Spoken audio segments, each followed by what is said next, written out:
ഇന്ന് മുഖ്യാതിഥിയായിട്ട് ഇവിടെ എത്തേണ്ടിയിരുന്ന ശ്രീമതി അനിത രാമചന്ദ്രൻ IAS അവര് വരും. പക്ഷെ ഒരല്പം വൈകിട്ടേ വരുള്ളൂ. കൃത്യസമയം നമുക്കറിയാത്തത് കൊണ്ട് നമ്മുടെ പ്രോഗ്രാം കൃത്യസമയത്ത് തന്നെ തുടങ്ങാമെന്ന് വിചാരിച്ചു. 5:30 മുതൽ എന്നാണ് ഞങ്ങൾ ഷെഡ്യൂൾ ചെയ്തിരുന്നത്. 2 മിനിറ്റ് കൂടി നമ്മൾ കൃത്യസമയത്ത് പ്രോഗ്രാം തുടങ്ങാൻ കഴിയാന്ന് പറയുന്നതിന് ഒരു ഭാഗ്യമാണ്. അപ്പൊ മാഡം വരട്ടെ. ഇന്ന് ഈ പുസ്തകം നമുക്ക് പരിചയപ്പെടുത്തുന്നത് ഹൈദരാബാദ് എന്റെ ഭാഗ്യനഗരം എന്ന കലാശ്രീ രാമകൃഷ്ണൻ സാറിന്റെ ഈ പുസ്തകം പ്രകാശനം ചെയ്യുന്ന ഈ ധന്യ നിമിഷത്തിൽ ആ പുസ്തകം നമുക്ക് പരിചയപ്പെടുത്താൻ ഹൈദരാബാദിലെ തന്നെ മറ്റൊരു പ്രമുഖ വ്യക്തിത്വത്തെ നമുക്ക് കിട്ടിയിട്ടുണ്ട്. Professor P Madhavan sir. Doctor professor Madhavan സാറെ നമ്മൾ വഴിയെ പരിചയപ്പെടുത്തും. അറിയാത്തവർക്കായി പരിചയപ്പെടുത്തേണ്ട കാര്യമില്ല എന്ന് എനിക്കറിയാം, എന്നാലും അറിയാത്തവരാരെങ്കിലും ഉണ്ട്. ഇപ്പോ അദ്ദേഹത്തെ സസ്നേഹം സാദരം വേദിയിലേക്ക്.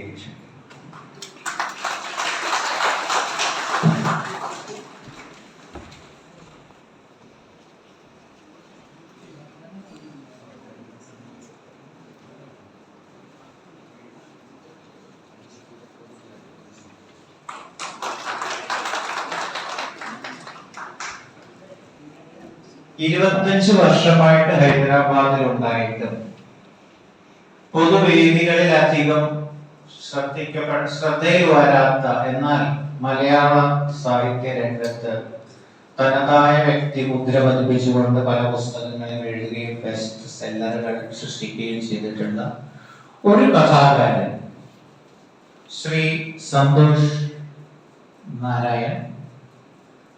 അദ്ദേഹം ആശംസകൾ അർപ്പിക്കാൻ വേണ്ടിയിട്ട് ഇത് വന്നിട്ടുണ്ട്.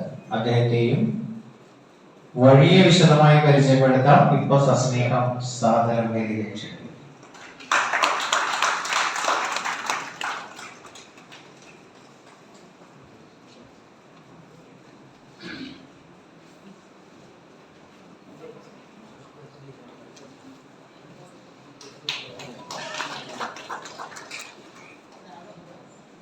ഇനി ഒരാളെ കൂടെ നമ്മൾ ഈ വേദിയിലേക്ക് ക്ഷണിക്കുന്നുണ്ട്.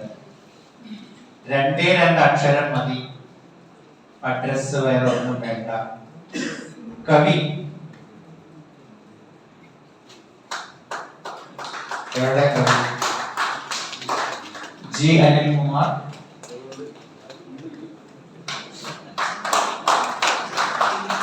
ഇദ്ദേഹം ആശംസ അർപ്പിക്കാൻ വേണ്ടിയിട്ട് വേദിയിലേക്ക് വരുന്നു.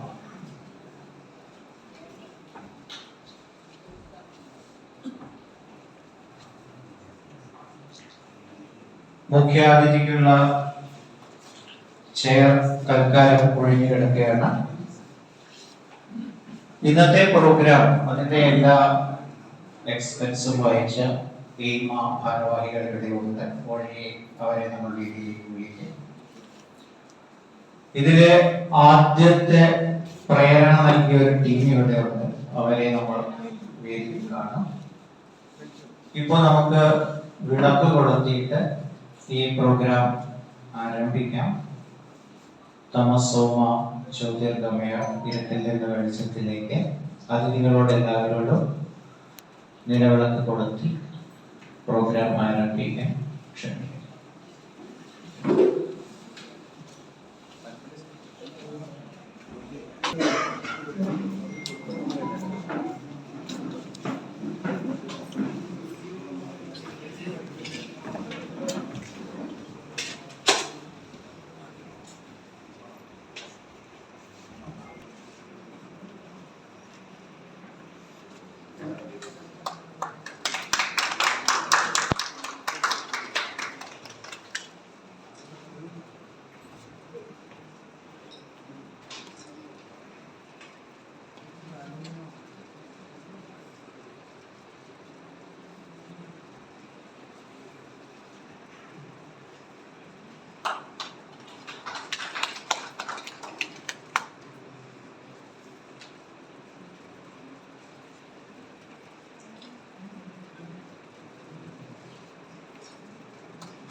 Thank you.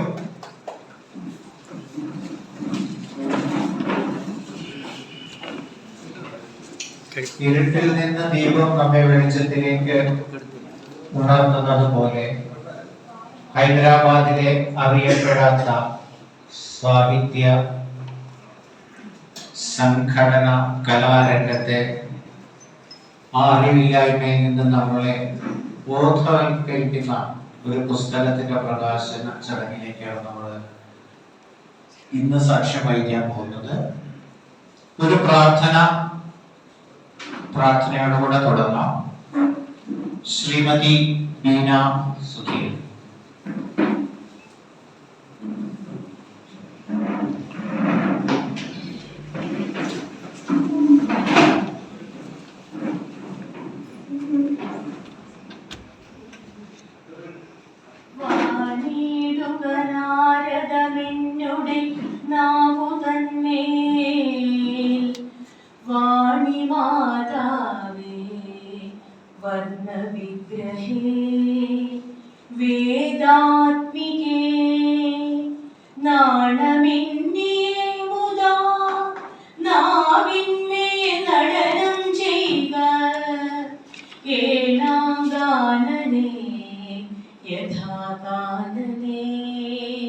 ദിഗംബരൻ വാരിജോദ്ഭവമുഖവാരിജ വാസേ ബാലേ വാരിധി തന്നിൽ തിരമാലകളെന്ന പോലെ ഭാരതീ പദാവലി തോന്നണം കാലേ കാലേ പാരാതെ സലക്ഷണം മേൽമേൽ മംഗളശീലേ.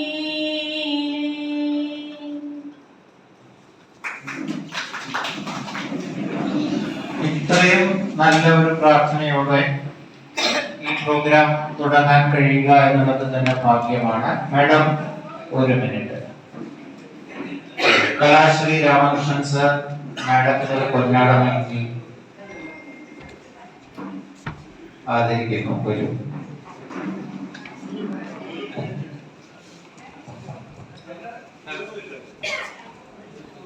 ഹലോ, മൈക്ക് കൂടെ കേൾക്കണം. ഹലോ,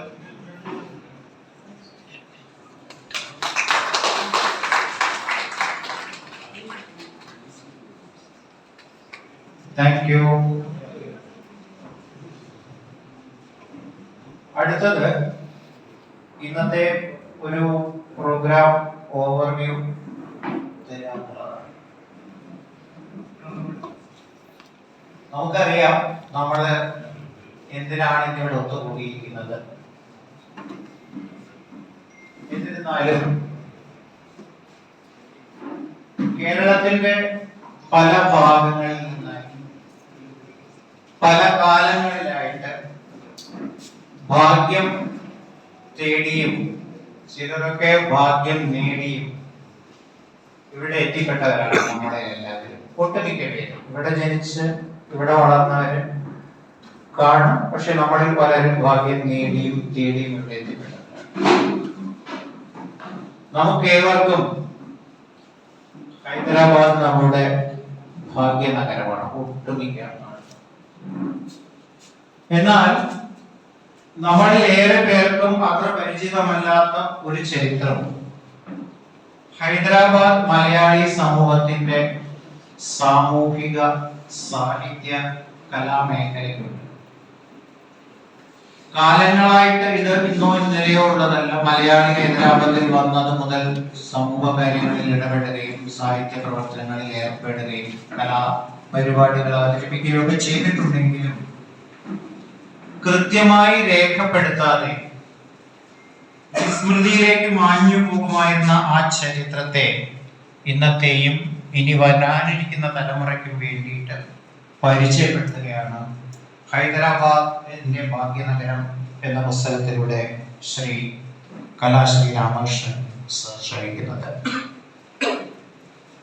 ഹൈദരാബാദിലെ സാമൂഹ്യ കലാ സാഹിത്യ മേഖലയുമായി ഏതെങ്കിലും തരത്തിൽ ഈ ഏത് മേഖലയുമായിട്ട് ബന്ധമുള്ള ഒരാൾക്കും ഇദ്ദേഹത്തെ പരിചയപ്പെടുത്തേണ്ട കാര്യമില്ല.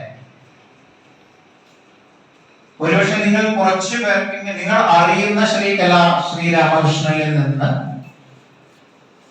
കുറച്ചു പേർക്കെങ്കിലും അറിയാത്ത രാമകൃഷ്ണനിലേക്ക് ഒരു ജാലകം തുറക്കാൻ, ഒരു ജസ്റ്റ് വിൻഡോ ഓപ്പൺ, ആ ഒരു എളിയ ശ്രമം മാത്രമാണ് എനിക്ക് ചെയ്യാനുള്ളത്. പാലക്കാട് ജില്ലയിലെ വെള്ളിനേഴിയിൽ നിന്ന് 1965 റെയിൽവേയിൽ ജോലി കിട്ടിയാണ് അദ്ദേഹം ഇവിടെ എത്തിയിരിക്കുന്നത്. 61 വർഷം കഴിഞ്ഞു അദ്ദേഹം ഹൈദരാബാദിൽ. അദ്ദേഹം ശതാഭിഷേകത്തിന്റെ പടിവാതിൽക്കൽ എത്തി നിൽക്കുമ്പോൾ അദ്ദേഹത്തിന്റെ ഹൈദരാബാദ് പരിചയം ഷഷ്ടിപൂർത്തി കഴിഞ്ഞ് നിൽക്കുകയാണ്. അപ്പൊ അദ്ദേഹത്തിന്റെ അന്ന് മുതൽ ഇന്ന് വരെയുള്ള ഹൈദരാബാദ് അനുഭവങ്ങൾ, അദ്ദേഹം കണ്ട ഹൈദരാബാദ്, അദ്ദേഹം വളർത്തിയെടുത്ത സൗഹൃദത്തിന്റെ സാക്ഷ്യമാണ് ഈ സദസ്സ്. ഹൈദരാബാദിൽ ഒരു വടവൃക്ഷം എന്ന് തന്നെ പറയാം. ഒരുപാട് സൗഹൃദങ്ങൾ വളർത്തിയെടുക്കുകയും ഒരുപാട് പേർക്ക് തണലായി ഒരുപാട് പേരെ നയിക്കുകയും ചെയ്തിട്ടുള്ള വ്യക്തിത്വമാണ് അദ്ദേഹം. ഞാൻ അദ്ദേഹത്തെ പറ്റി പറയാൻ തുടങ്ങിയ പക്ഷേ കുറച്ചധികം സമയം അതിന് തന്നെ വേണ്ടി വന്നേക്കും എന്നുള്ള വിസ്താര ഭയം കൊണ്ട് വളരെ ചുരുക്കി ഒരു 2-3 മേഖലകളിൽ അദ്ദേഹം നൽകിയ സംഭാവനകളെ കുറിച്ച് ചുരുക്കി പറയാൻ മാത്രമാണ് ഉദ്ദേശിക്കുന്നത്. അതിൽ ആദ്യത്തേത് സമൂഹ പ്രവർത്തകൻ, ഒരു നല്ല സംഘാടകൻ. നിങ്ങൾക്ക് ഏവർക്കും അറിയാവുന്നതുപോലെ മേട്ടൂട കൈരളി സമാജം അതിന്റെ ആരംഭത്തിന് കുറെ കാലം അതിന്റെ സജീവ പ്രവർത്തകനായി പലവിധ ഭാരവാഹിത്വങ്ങൾ, പ്രസിഡന്റ്, സെക്രട്ടറി, അങ്ങനെ ഒരുപാട് ഭാരവാഹിത്വങ്ങൾ അദ്ദേഹം വഹിച്ചിട്ടുണ്ട്. ആ കാലത്ത് ചില കാര്യങ്ങൾ നമ്മുടെ സമൂഹത്തിൽ, നമ്മളിപ്പോ ഹൈദരാബാദിൽ നിന്ന് നാട്ടിലേക്ക് പോകുന്ന ശബരി എക്സ്പ്രസ് ഉണ്ട്.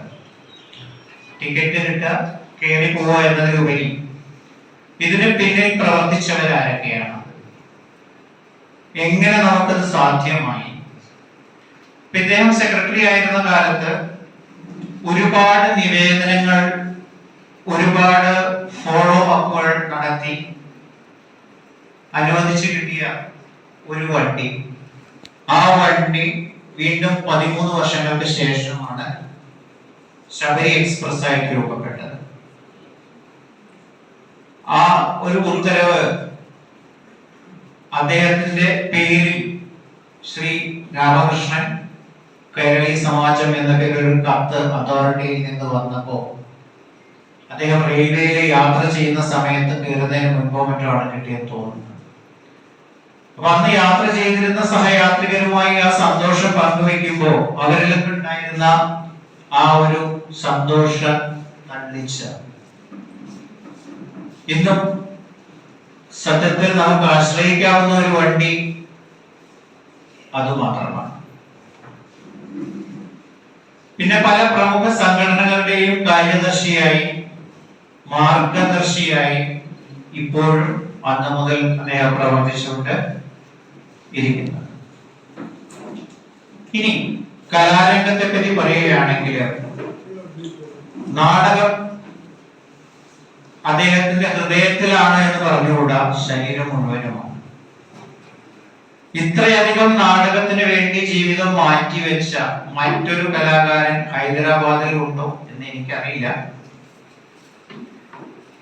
ഒരുപാട് നല്ല അദ്ദേഹത്തിന്റെ നല്ല കാലത്ത് വീടുകളിൽ എത്താൻ പോലും സമയമില്ലാതെ ജോലി കഴിഞ്ഞാൽ എവിടെ മലയാളി ഉണ്ടോ അവരെ സംഘടിപ്പിക്കുകയും അവരുടെ ഇടയിൽ നാട്ടിൽ നിന്ന് നല്ല പരിപാടികൾ കൊണ്ടുവരികയും അവതരിപ്പിക്കുകയും കൂട്ടത്തിൽ തന്റെ കലാ സൃഷ്ടികൾ രൂപപ്പെടുത്തുകയും ആൾക്കാർക്ക് മുന്നിൽ അവതരിപ്പിക്കുകയും ചെയ്തിട്ട് അങ്ങനെ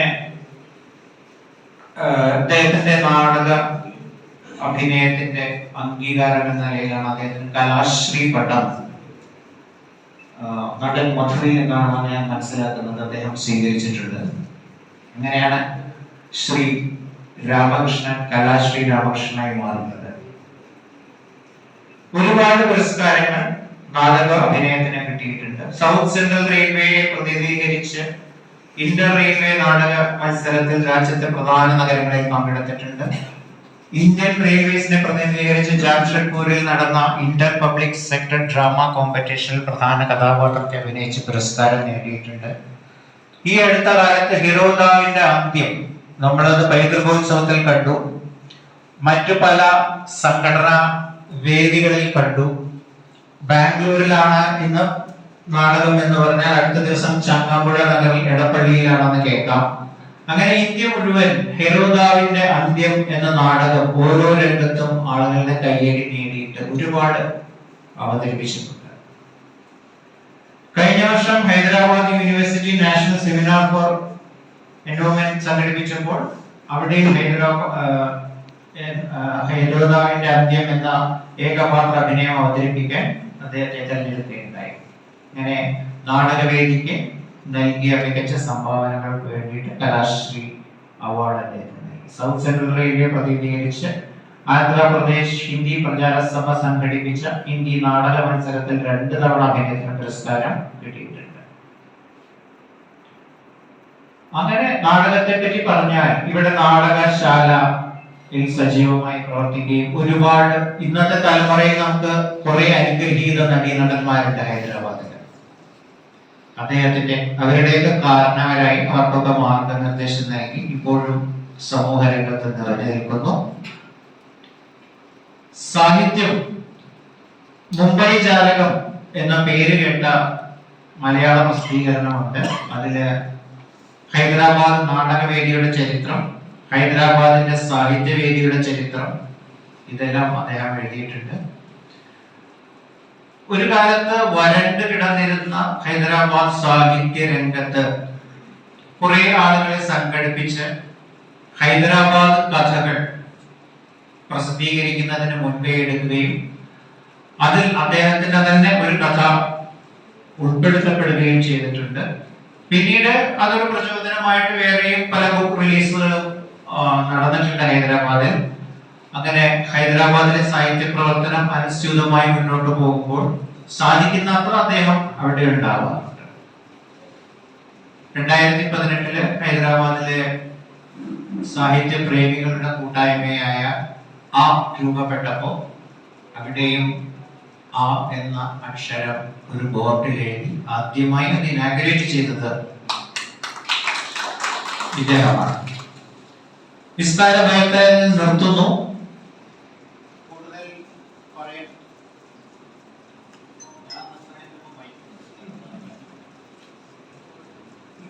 അതെ, വിസ്താര വ്യാഖ്യാനം നടത്തുന്നു. അദ്ദേഹത്തിന്റെ പ്രഥമ പുസ്തകം ഒറ്റയ്ക്ക് ഉള്ള ഈ പുസ്തകം ഹൈദരാബാദ് എന്റെ ഭാഗ്യനഗരം എന്ന ഈ പുസ്തക പ്രകാശന വേദിയിലേക്ക് പേഴ്സണൽ ടച്ചോടുകൂടെ നിങ്ങളെ ഓരോരുത്തരെയും സ്വാഗതം ചെയ്യാൻ അദ്ദേഹത്തെ തന്നെ സ്വാഗതം ചെയ്യുന്നു.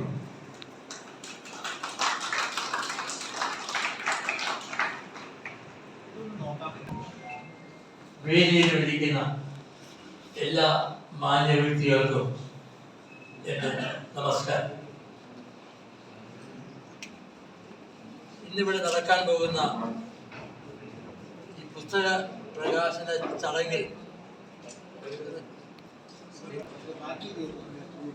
ഇന്നിവിടെ നടക്കാൻ പോകുന്ന പുസ്തക പ്രകാശന ചടങ്ങിൽ പങ്കുചേരാനെത്തിയ നിങ്ങളെല്ലാ മാന്യ വ്യക്തികളെയും ഞാൻ ഹാർദമായി സ്വാഗതം ചെയ്യുകയാണ്. കൂട്ടത്തിൽ എൻ്റെ ഹൃദയം നിറഞ്ഞ നന്ദി രേഖപ്പെടുത്തിക്കൊള്ളുന്നു. സെക്കന്ദരാബാദ്, ഹൈദരാബാദ് ഇരട്ട നഗരങ്ങൾ എന്നറിയപ്പെടുന്ന ഈ നഗരങ്ങളിൽ ഒരേ ഒരു സാഹിത്യ കൂട്ടായ്മയുള്ളൂ, അത് ആ ഗ്രൂപ്പാണ്. അങ്ങനെ ആ ഗ്രൂപ്പിന്റെ കയ്യൊപ്പ് എന്നുള്ള ഓൺലൈൻ മാസികയിൽ ഞാൻ കഴിഞ്ഞ 3-4 വർഷമായി ഹൈദരാബാദ് എൻ്റെ ഓർമ്മകളിലൂടെ എന്നൊരു ലേഖന പരമ്പര എഴുതി വരികയാണ്. ആ ലേഖനങ്ങൾ വായിച്ച് എൻ്റെ ചില സുഹൃത്തുക്കൾ എന്നോട് ഇപ്പോഴും പറയാറുണ്ട് അത് എന്തുകൊണ്ടൊരു പുസ്തകമാക്കിക്കൂടാ. അങ്ങനെ ചില സുഹൃത്തുക്കളുടെ പ്രചോദനവും പ്രോത്സാഹനവുമാണ് എന്നെ ഈ പുസ്തകം എഴുതാൻ പ്രേരിപ്പിച്ചത്. സുഹൃത്തുക്കളെ, കഴിഞ്ഞ 60-61 വർഷമായി ഞാൻ ഹൈദരാബാദിൽ ജീവിക്കുന്നു. ഞാൻ ഇവിടെ വന്ന കാലം തൊട്ട് ഈ കഴിഞ്ഞ 2-3 മാസം മുമ്പ് വരെ കലാ സാംസ്കാരിക രംഗത്ത് ഒരു തരത്തിൽ സജീവമായിട്ട് തന്നെയാണ് വന്നിരുന്നത്. ഈ കാലയളവിൽ എനിക്ക് ഒരുപാട് അനുഭവങ്ങൾ നല്ലതും ചീത്തയുമായിട്ടുണ്ടായിരുന്നു. ആ അനുഭവങ്ങളും ഓർമ്മകളുമെല്ലാം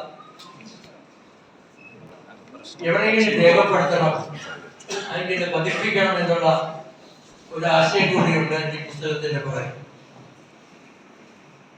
അങ്ങനെ ഞാൻ ഇത് എഴുതി തുടങ്ങുമ്പോൾ ഞാൻ വിചാരിച്ചു, ഹൈദരാബാദ് വന്നതിന് ശേഷമുള്ള 60 വർഷത്തിന് മുമ്പിലുള്ള 22 വർഷം അതിന് ചില ബാല്യകാല സ്മരണകളും ചില ഓർമ്മകളും എൻ്റെ മാതാപിതാക്കളെ കുറിച്ചും ചില കാര്യങ്ങൾ എന്തുകൊണ്ട് ആ പുസ്തകത്തിൽ എഴുതിക്കൂടായി.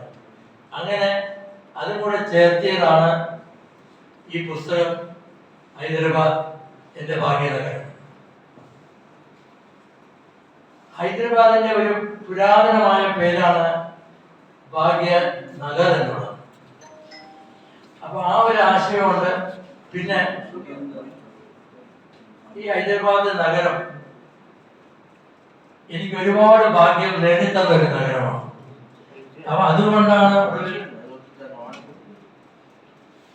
ഈ പുസ്തകം ഹൈദരാബാദ് എന്റെ ഭാഗ്യനഗരം എന്ന് പേരിടാൻ വേണ്ടിയുള്ള ഒരു ഈ 2 ആശയങ്ങളും കൂടി ചേർത്താണ് ഞാൻ ഈ പുസ്തകത്തിന്റെ പേര് ഹൈദരാബാദ് എന്റെ ഭാഗ്യനഗരം എന്ന്. ഹൈദരാബാദ് എന്റെ ഭാഗ്യനഗരം എന്നൊരു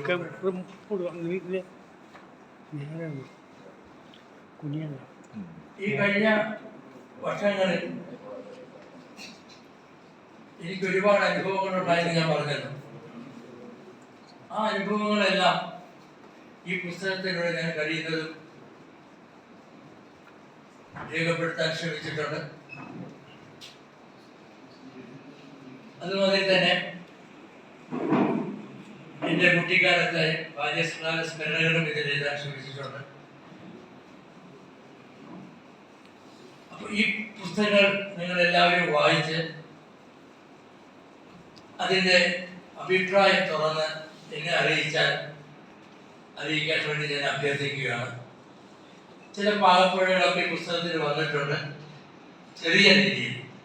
അതിലൊരു കാര്യം ഞാൻ ഒരു എക്സാമ്പിൾ പറയുകയാണെങ്കിൽ, ഒരു ചാപ്റ്റർ ഹൈദരാബാദ് മലയാളികൾ എഴുതിയിട്ടുണ്ട്. അത് വാസ്തവത്തിൽ ഞാൻ ഉദ്ദേശിച്ചത് ഹൈദരാബാദിലെ പഴയ മലയാളികളെ കുറിച്ചാണ്. പക്ഷെ അത് പ്രിന്റ് ചെയ്ത് വന്നപ്പോൾ വെറും ഹൈദരാബാദ് മലയാളികളായി. അപ്പൊ ഈ വക പാകപ്പിഴവുകൾ സദയം ക്ഷമിച്ച് ഈ പുസ്തകങ്ങൾ നിങ്ങൾ വായിച്ച് ഒരിക്കൽ കൂടെ അഭ്യർത്ഥിക്കുകയാണ്. നിങ്ങളുടെ അഭിപ്രായങ്ങൾ എന്നെ അറിയിക്കണം. നന്ദി, നന്ദി, നന്ദി. Thank you sir. ഇനി ഇന്നത്തെ നമ്മുടെ പ്രധാന ചടങ്ങിലേക്ക് ഇറങ്ങുകയാണ്. ബുക്ക് റിലീസ് ചെയ്യാൻ വേണ്ടി ഇഗ്നു മുൻ അധ്യാപകനും അറിയപ്പെടുന്ന സാഹിത്യകാരനുമായ Shri professor E Madhavan sir Santosh Narayan സാറിന് നൽകിക്കൊണ്ട് ഈ പുസ്തകം പ്രകാശിപ്പിക്കുന്നു.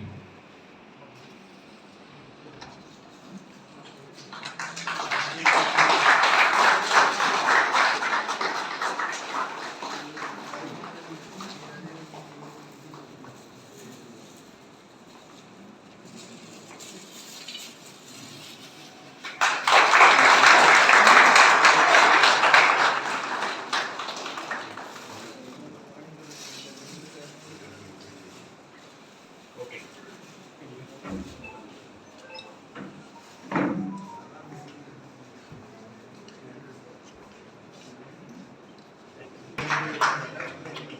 Thank you.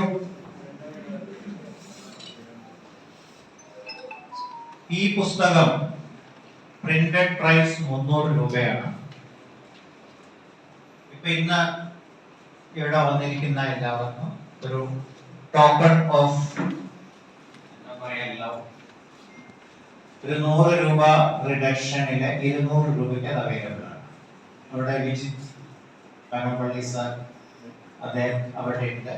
ആ പുസ്തകം ഓരോന്ന് വാങ്ങണം, വായിക്കണം, ഒരു റെഫറൻസ് ആയിട്ട് കയ്യിൽ വെക്കണം, അദ്ദേഹത്തോട് അഭിപ്രായം പറയണം എന്ന് വിനയപൂർവ്വം അഭ്യർത്ഥിക്കുന്നു.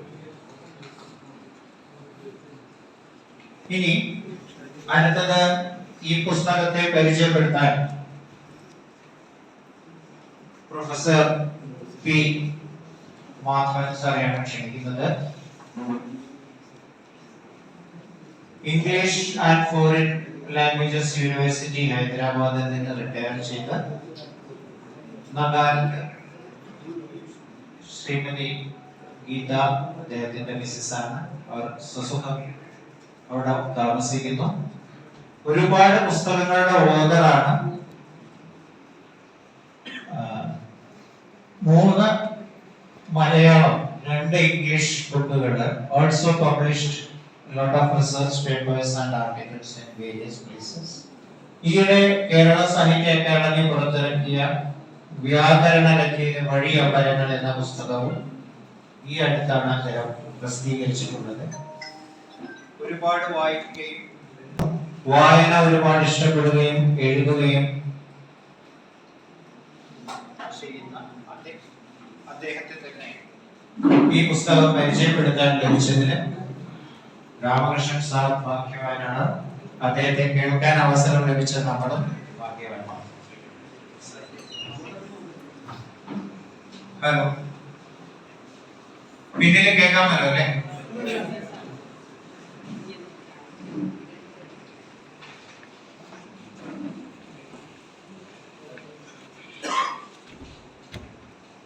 പ്രഭാഷണത്തിനും പ്രൊഫസർ മാധവൻ സാറിനെ ഒരു പൊന്നാട നൽകി ആദരിക്കുന്നു.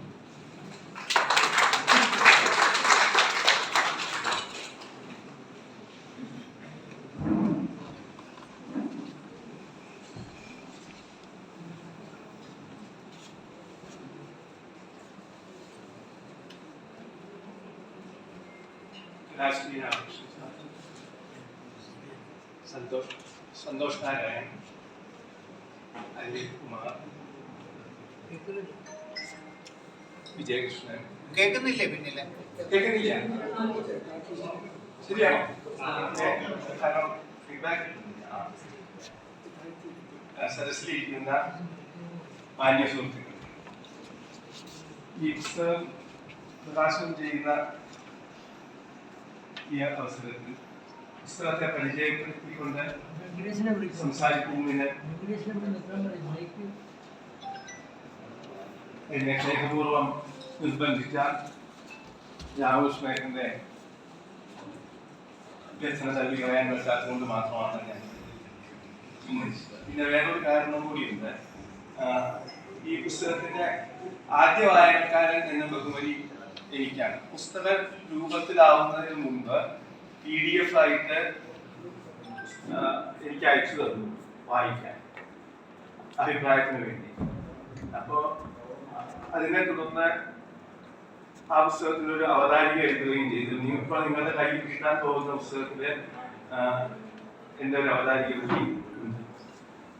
അപ്പോ സ്വാഭാവികമായും പുസ്തകത്തെ പരിചയപ്പെടുത്തി സംസാരിക്കാൻ യോഗ്യതയുള്ള ആള് എന്ന നിലയ്ക്ക് ആയിരിക്കണം എന്ന് ഇതിനെ നിർദ്ദേശിച്ചു. പക്ഷേ വാസ്തവത്തിൽ പുസ്തകത്തെ പരിചയപ്പെടുത്ത ഒരളവോളം വിജയകൃഷ്ണൻ തന്നെ ചെയ്തു കഴിഞ്ഞു. പുസ്തകം ഇതിനെ കുറിച്ചാണെന്നും എങ്ങനെയാണെന്നും ഉള്ളൊരു രൂപം കിട്ടിയിട്ടുണ്ടാവും. അപ്പോ ഹൈദരാബാദ് എന്റെ ഭാഗ്യനഗരം എന്ന തലവാചകത്തിൽ നിന്ന് തന്നെ അതിന്റെ ഉള്ളടക്കം എന്തായിരിക്കും എന്ന് ഏറെക്കുറെ ഊഹിക്കാവുന്നതുമാണ്. എന്നിരിക്കെ എന്റെ കർത്തവ്യം എന്താണ് എന്നതാണ് എന്റെ മുമ്പിലുള്ള ചോദ്യം. ഹൈദരാബാദിന്റെ കഥയാണ്. കാരണം ഹൈദരാബാദ് പോലുള്ള മഹാനഗരങ്ങളെ പോലുള്ള നഗരങ്ങളിലെ പേര് ശീർഷകമായി വരുന്ന പുസ്തകങ്ങള് ഉണ്ട്. മനസ്സിൽ വരുന്നത് ഇപ്പൊ വാസ്തവത്തിൽ ഹൈദരാബാദിന്റെ മാത്രം കഥയുള്ളത്. ഹൈദരാബാദും സെക്കന്ദരാബാദും ഇരട്ട നഗരങ്ങളായിട്ടാണ് നിലനിന്ന് പോകുന്നത്. ഹൈദരാബാദ് എന്ന് പറയുമ്പോൾ നമ്മൾ സെക്കന്ദരാബാദ് അർത്ഥം വിചാരിക്കും. സെക്കന്ദരാബാദ് പറഞ്ഞാൽ ഹൈദരാബാദ് ഏറിയും ഇറങ്ങി കിടക്കുന്ന രണ്ട് ഇരട്ട നഗരങ്ങളാണ്. അത് പറയുമ്പോ നമ്മുടെ മനസ്സിൽ എനിക്ക് ഓർമ്മ വന്ന ഒരു ഇംഗ്ലീഷ് സാഹിത്യത്തിലെ വിഖ്യാത നോവലിസ്റ്റ് ആയിട്ടുള്ള ചാൾസ് ഡിക്കൻസിന്റെ അറിയപ്പെടുന്ന പുസ്തകമുണ്ട്, A tale of two cities എന്നാണ്. രണ്ടാം നൂറ്റാണ്ടിൽ എഴുതപ്പെട്ടിട്ടുള്ളത്. അതുപോലെ ഉള്ളൊരു പുസ്തകമാണോ ഇത്? അല്ല. കാരണം നമുക്കറിയാം ചാൾസ് ഡിക്കൻസ് ഒരു സർഗധനനായിട്ടുള്ള ഒരു എഴുത്തുകാരനാണ്, ക്രിയേറ്റീവ് റൈറ്ററാണ്. ഇതൊരു ഫിക്ഷനാണ്. അദ്ദേഹത്തിന്റെ ഒരു ഹിസ്റ്റോറിക്കൽ നോവലാണ് വാസ്തവത്തിൽ. ഇതങ്ങനെയല്ല, ഇത് ഫിക്ഷൻ അല്ല, ഇത് അനുഭവമാണ്. സ്വാനുഭവത്തെ അടിസ്ഥാനമാക്കിയിട്ടാണ് കലാശ്രീ രാമകൃഷ്ണൻ ഇതിലെ കാര്യങ്ങൾ എഴുതിയിട്ടുള്ളത് എന്നത് സുവ്യക്തമാണ്. അതുപോലെ തന്നെ മഹാനഗരങ്ങളുടെ പേര് എന്ന് പറയുമ്പോ മലയാളിക്ക് ഓർമ്മ വരുന്ന വേറൊരു നോവലില്ല, എം മുകുന്ദന്റെ ഡൽഹി എന്ന നോവൽ. മലയാളികള് തെറ്റി പറയുന്ന അതേ രൂപത്തിലാണ് അദ്ദേഹം പേര് കൊടുത്തത്, ഡൽഹി എന്നാണ്. ശരിക്കും ദില്ലി എന്നാണ് ആ നഗരത്തിന്റെ പേര് എന്ന് അറിഞ്ഞിട്ട് കൂടി അവിടെ കുറെ കാലം ജീവിച്ച് ഇരുന്നിട്ട് കൂടി മുകുന്ദൻ വളരെ ശ്രദ്ധാപൂർവ്വം ഡൽഹി എന്ന പേരിലൊരു നോവൽ എഴുതിയിട്ടുണ്ട്, ആദ്യകാല നോവലുകൾ. അതും ഈ പറഞ്ഞ പോലെ കൽപ്പിത കഥ ആണ്, കെട്ടുകഥയാണ്. ഷൻ എന്ന് പറഞ്ഞാൽ കെട്ടുകഥയാണ്. ഇതങ്ങനെയാണ്. സാഹിത്യത്തിന് നൊബേൽ പുരസ്കാരം കിട്ടിയിട്ടുള്ള ഒരു ടർക്കിഷ് എഴുത്തുകാരനുണ്ട്, ഓർഹൻ പാമുക്. അദ്ദേഹത്തിന്റെ വളരെ അറിയപ്പെടുന്ന ഒരു പുസ്തകത്തിന്റെ പേരും ഒരു നഗരത്തെ കുറിച്ചാണ്, ടർക്കിയിലെ ഇസ്താംബൂൾ. ഇസ്താംബൂൾ എന്നൊരു ലോക സാഹിത്യത്തിൽ തന്നെ വളരെ എണ്ണപ്പെട്ട ഒരു കൃതിയായിട്ട് അറിയപ്പെടുന്നത്. ഇതൊക്കെ അതുപോലെയൊന്നും അല്ല ഈ പുസ്തകം എന്ന് പറയുന്നതിന് വേണ്ടിയാണ് ഞാൻ ഈ കൗണ്ടർ ഷാംസ് ആദ്യം പറഞ്ഞു വെച്ചത്. ഇതിൽ കൂട്ടിച്ചേർത്തുകളില്ല, ഇല്ലാത്ത കാര്യങ്ങൾ പറഞ്ഞിട്ടില്ല, ഉള്ള കാര്യങ്ങൾ സത്യസന്ധമായിട്ട് രേഖപ്പെടുത്തിയിട്ടുള്ള പുസ്തകമാണ്. അപ്പോൾ നഗരത്തിന്റെ കഥയാണ്, ഇരട്ട നഗരങ്ങളുടെ കഥയാണ്. കൃത്യമായിട്ടും അങ്ങനെയുള്ള ഭാഗങ്ങളുണ്ട്. പക്ഷെ അതിലുപരി പേര് സൂചിപ്പിക്കുന്നത് പോലെ ഒരു വ്യക്തിയുടെ കഥ കൂടിയാണ്. 6 പതിറ്റാണ്ടുകൾക്കപ്പുറം ഈ ഹൈദരാബാദിൽ താമസിച്ച ഒരു മലയാളി പ്രവാസിയുടെ അനുഭവ കഥകൾ കൂടിയാണ് ഈ പുസ്തകം നമ്മുടെ മുമ്പിൽ കാഴ്ചവെക്കുന്നത്. അപ്പോൾ എനിക്ക് ചെയ്യാവുന്ന ഒരു കാര്യം, പുസ്തകത്തെ കുറിച്ച് ഏതാണ്ട് ഒരു ധാരണ വന്നതുകൊണ്ട് ഞാൻ ചെയ്യാൻ ഉദ്ദേശിച്ചത് ചില ഭാഗങ്ങളെങ്കിലും വായിക്കാം, ചെറിയ ചെറിയ ഭാഗങ്ങൾ. അത് രാമകൃഷ്ണന്റെ എഴുത്തിന്റെ ശൈലി എങ്ങനെ പോകുന്നു എന്നുള്ളത് കൂടി നിങ്ങൾക്ക് പരിചയപ്പെടുത്തിട്ട്, അതുകൊണ്ടാണ് ഒരു ഹൈദരാബാദിനെ കുറിച്ച് എന്ന് പറഞ്ഞല്ലോ. ഹൈദരാബാദിനെ അദ്ദേഹം പരിചയപ്പെടുത്തുന്ന ഒരു ഭാഗമുണ്ട്. അതിന് മുമ്പ് ഒരു കാര്യം നിങ്ങളോട് പറയട്ടെ. ഇതില് മൊത്തം ഉള്ളത് 23 അധ്യായങ്ങളാണ്. ആ 23 അധ്യായത്തിലെ ആദ്യ ഭാഗം രാമകൃഷ്ണൻ ഹൈദരാബാദില് ജോലി സ്വീകരിച്ച് എത്തുന്നതിന് മുമ്പുള്ള കാലമാണ്. ആ ആദ്യത്തെ 5 ബാല്യകാലം, അച്ഛനമ്മമാരെ കുറിച്ച്, ജനിച്ച ഗ്രാമത്തെ കുറിച്ച്, അവിടുത്തെ രീതികളെ കുറിച്ച്, ആദ്യകാല വിദ്യാഭ്യാസം, ഇതെല്ലാം ചുരുക്കത്തിൽ പറയുന്ന ഒരു ഭാഗമാണ്. അത് ആദ്യത്തെ 5 അധ്യായം ആയിട്ടുള്ളത്. അത് കഴിഞ്ഞ് 6-ാം അധ്യായത്തിലാണ് ഹൈദരാബാദിനെ കുറിച്ച്, ഹൈദരാബാദ് എത്തിച്ചേരുന്നു. ആ ഹൈദരാബാദിനെ കുറിച്ച് പറയുന്ന ചില ഭാഗങ്ങൾ ഞാൻ ഒന്ന് വായിക്കാം. അധ്യായം 6, ഹൈദരാബാദ് അടരുകളുള്ള നഗരം എന്നാണ്. അടവികളുള്ള നഗരം. എന്നിട്ട് മുഴുവൻ വായിക്കുന്നില്ല. ഹൈദരാബാദിനെ മനസ്സിലാക്കുക എന്ന് പറഞ്ഞാൽ കാലത്തിന്റെ വിവിധ അടവുകളിലൂടെ സഞ്ചരിക്കുക എന്ന് തന്നെയാണ് അർത്ഥം എന്ന് പറഞ്ഞിട്ട് ഇനി കേട്ടോളൂ. കൊട്ടാരങ്ങളുടെ അസ്ഥിവാരം പാകുന്നതിന് എത്രയോ മുൻപേ ഈ ഡക്കാൻ പീഠഭൂമി പുരാതനമായ ഗ്രാനൈറ്റ് പാറക്കെട്ടുകളും വ്യാപാര പാതകളും കൊണ്ട് സമൃദ്ധമായിരുന്നു. അന്നത്തെ അതിപ്രാചീന കാലത്തെ, അതായത് BC 3 മുതൽ 1 നൂറ്റാണ്ടുകളിലെ ശാതവാഹനർ മുതൽ തുടങ്ങിയ തേരോട്ടമാണ് ഇവിടെ സ്വന്തമാക്കുന്നത്. പിന്നീട് വാറങ്കൽ ആസ്ഥാനമാക്കി AD 12-ാം നൂറ്റാണ്ട് മുതൽ ഏറെക്കാലം ഭരിച്ച കാകതീയരും ഇവിടെ തങ്ങളുടെ സാന്നിധ്യം അടയാളപ്പെടുത്തിയിരുന്നു എന്ന് മാത്രമല്ല, വ്യാപാര വീഥികൾ, മനുഷ്യനിർമ്മിത ജലസംഭരണികൾ ഇവയ്ക്കൊക്കെ വലിയ അടിത്തറയിട്ടു. പിൽക്കാലം വന്ന സുൽത്താനേറ്റുകൾക്കും കോട്ടകൾക്കും അടിത്തറ പാകിയത് ഈ പുരാതന സംസ്കാരങ്ങളാണെന്നത് ഇന്നത്തെ ജനസാമാന്യത്തിന് എത്രയറിയും എന്നത് എനിക്കറിയില്ല. എന്തായാലും ഹൈദരാബാദിലേക്ക് ട്രാൻസ്ഫർ കിട്ടി എന്നറിഞ്ഞ നിമിഷം തന്നെ എന്തോ ഒരു 6ാം ഇന്ദ്രിയം എന്നിൽ പ്രവർത്തിച്ചു എന്ന് ഉറപ്പാണ് എന്ന് പറഞ്ഞാണ് അത് തുടങ്ങുന്നത്. അപ്പോൾ ഇതിന് പറഞ്ഞ കുറച്ച് വാചകങ്ങളിൽ നിന്ന് നിങ്ങൾക്ക് മനസ്സിലാക്കാം ഇതിനെ ഹൈദരാബാദിനെ പരിചയപ്പെടുത്തേണ്ട അവസ്ഥയിൽ അതിനെക്കുറിച്ച് വേണ്ട റിസർച്ച് നടത്തി ചരിത്രത്തിലെ സത്യങ്ങൾ എന്താണ് മനസ്സിലാക്കി അതുകൂടി ഉൾക്കൊള്ളിച്ചുകൊണ്ടാണ് എഴുതിയത്. അപ്പൊ ആ ഹൈദരാബാദിനെ കുറിച്ചുള്ള പുസ്തകം തന്നെയാണ്. പക്ഷേ ഓരോ ഘട്ടത്തിലും അവിടെ ജീവിച്ച ഒരാള് അവിടെ പ്രത്യേകിച്ച് മലയാളികളായിട്ടുള്ള ബന്ധങ്ങളുണ്ട്. പക്ഷെ അതിന് വലിയ പ്രാധാന്യം ഈ പുസ്തകത്തിൽ വരുന്നില്ല. എങ്കിലും അവരുമായിട്ട് ഇടപെട്ട ഓരോ സന്ദർഭങ്ങളെയും ഓർമ്മകളിൽ നിന്ന് പിടിച്ചെടുത്തുകൊണ്ടാണ് ഇത് എഴുതുന്നത്. അതിന്റെ വേറെ ചില ഉദാഹരണങ്ങൾ ഞാൻ പിന്നീട് പറയാം. അപ്പൊ ആ പറഞ്ഞ 6ാം അധ്യായം ഞാൻ മുഴുവൻ വായിച്ചില്ല. ബാക്കി വായിച്ചാൽ അതിന്റെ ചരിത്രത്തിന്റെ ഇന്ന് വരെയൊക്കെയുള്ള ഹൈദരാബാദിന്റെ തുടർച്ചയായ ചരിത്രം നിങ്ങൾക്ക് അറിഞ്ഞിരിക്കും. എന്ന് പറഞ്ഞാൽ ഇന്ത്യക്ക് സ്വാതന്ത്ര്യം കിട്ടി ഹൈദരാബാദ് എന്നുള്ള അന്നത്തെ നാട്ടുരാജ്യത്തിനെ സർദാർ പട്ടേലിന്റെ മുൻകൈയോടുകൂടി ബലമായി തന്നെ ഇന്ത്യൻ യൂണിയനിൽ ചേർത്ത കഥ നമ്മൾ കേൾക്കുന്നത്. അതുവരെയുള്ള ചരിത്രം ഇതില് നന്നായിട്ട് സ്കെച്ച് ചെയ്തിട്ടുണ്ട് എന്നുള്ളതാണ് ഒരു കാര്യം. പിന്നീട്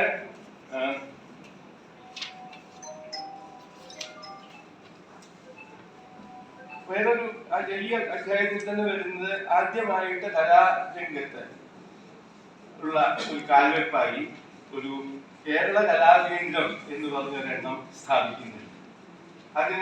അത് സംഭവിക്കുന്നത്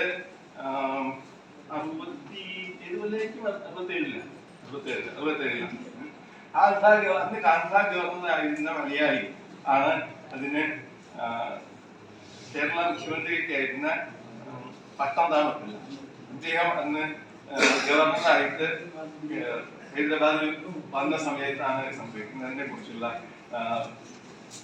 വർത്തമാനങ്ങളുണ്ട്. അതിനെ വേറൊന്ന് വായിക്കാൻ പ്രധാനമായിട്ടുള്ള എനിക്ക് തോന്നിയത് അധ്യായം 7 ആവുമ്പോഴേക്കും അദ്ദേഹം രാമകൃഷ്ണൻ ഇവിടെ വരുമ്പോൾ അവിവാഹിതനാണ്, ചെറുപ്പക്കാരനാണ്. പിന്നീട് അദ്ദേഹത്തിന്റെ വിവാഹം നടക്കുന്നത് ഇവിടെ വെച്ചാണ്. ആ വിവാഹത്തെ കുറിച്ച് ഒരു ചാപ്റ്റർ അപ്രതീക്ഷിതം പ്രസന്നം എന്നാണ് അതിന്റെ പേര്. അപ്പോ പ്രസന്നം എന്നുള്ളതിന്റെ അർത്ഥവ്യാപ്തി നിങ്ങൾ കുറെ പേർക്കെങ്കിലും മനസ്സിലായിട്ടുണ്ടാവും. അദ്ദേഹത്തിന്റെ ഭാര്യയുടെ പേര് പ്രസന്ന. അതുകൂടി ഉൾക്കൊള്ളിച്ചുകൊണ്ടുള്ള തലഘട്ടമാണ്. ഏതായാലും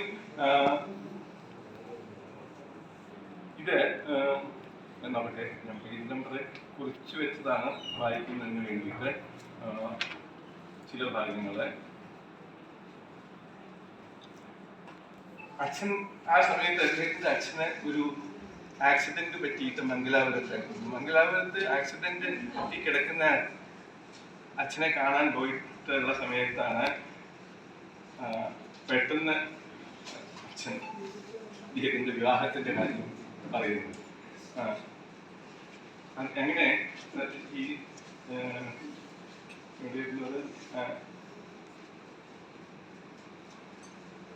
അങ്ങനെ ദിവസങ്ങൾ കടന്നുപോയി. കല്യാണാലോചനയെ പറ്റി പിന്നീട് ഒരു വർത്തമാനവും അച്ഛനിൽ നിന്ന് കുറച്ചുനാൾ ഉണ്ടായില്ല. ഇങ്ങനെ പറഞ്ഞിരുന്നു, അതായത് ഇന്ന് നിന്റെ കല്യാണം നിശ്ചയിക്കുകയാണ് എന്ന് പറഞ്ഞിരുന്നു. പക്ഷെ പിന്നീട് ഒന്നും പറഞ്ഞില്ല എന്നാണ് പറയുന്നത്. അത് കഴിഞ്ഞ് കുറച്ച് ദിവസം കഴിഞ്ഞിട്ടൊരു കത്ത് കിട്ടുന്നു. അപ്പോൾ തിരിച്ചെഴുതുന്നുണ്ട്, അങ്ങനെ എനിക്ക് പെണ്ണ് കാണണമെന്നില്ല, അച്ഛനും അമ്മയും കണ്ട് ഇഷ്ടപ്പെടുക, അത്ര മാത്രമേ മതി എന്ന് പറഞ്ഞ് വിവാഹത്തിന് സമ്മതം പറയുന്നതും പിന്നീട് പെണ്ണ് കാണൽ നടക്കുന്ന കാര്യങ്ങളൊക്കെ പറഞ്ഞിട്ടുണ്ട്. അങ്ങനെയുള്ള ഒരു വളരെ അത് വായിക്കേണ്ടതാണ് വാസ്തവം, മുഴുവൻ വായിക്കുന്നത്. അതുകൊണ്ട് ഞാൻ നിങ്ങൾക്ക് അത് വായിക്കാൻ റെക്കമെൻഡ് ചെയ്യുന്നേ ഉള്ളൂ. ഞാൻ മുഴുവൻ ഇവിടെ വായിക്കുന്നില്ല.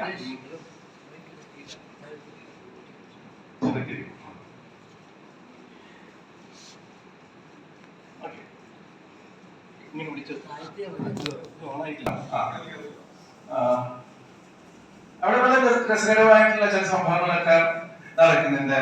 കല്യാണം കഴിഞ്ഞ് വരുന്ന സമയത്ത് അവരുടെ പെട്ടി കാണാതെ പോലും അത് തേടാൻ പോയ കഥകളൊക്കെ ഉണ്ട്. അതെല്ലാം സരസമായിട്ട് വായിച്ചു. ഈ പുസ്തകത്തിന്റെ ഒരു വലിയ ക്വാളിറ്റി അതിന്റെ റീഡബിലിറ്റിയാണ്. നമ്മൾ വായിച്ചു തുടങ്ങിയാൽ അങ്ങനെ വായിച്ചുകൊണ്ടിരിക്കും.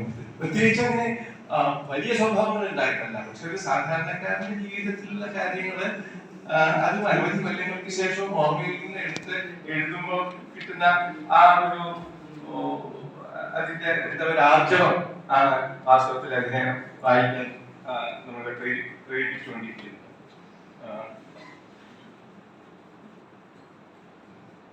പെണ്ണ് കാണാൻ കഴിഞ്ഞ ഈ ഭാഗം മാത്രം ഞാൻ വായിക്കാം. ഞങ്ങൾ ഉച്ചയ്ക്കുള്ള വണ്ടിയിൽ തന്നെ വെള്ളിനേരിക്ക് മടങ്ങുമ്പോൾ എന്റെ മനസ്സ് നിറഞ്ഞിരുന്നു എന്ന് മാത്രം പറഞ്ഞുകൊള്ളട്ടെ. ഓണം കഴിഞ്ഞ് ഞാൻ സെക്കന്ദരാബാദിലേക്ക് തിരികെ.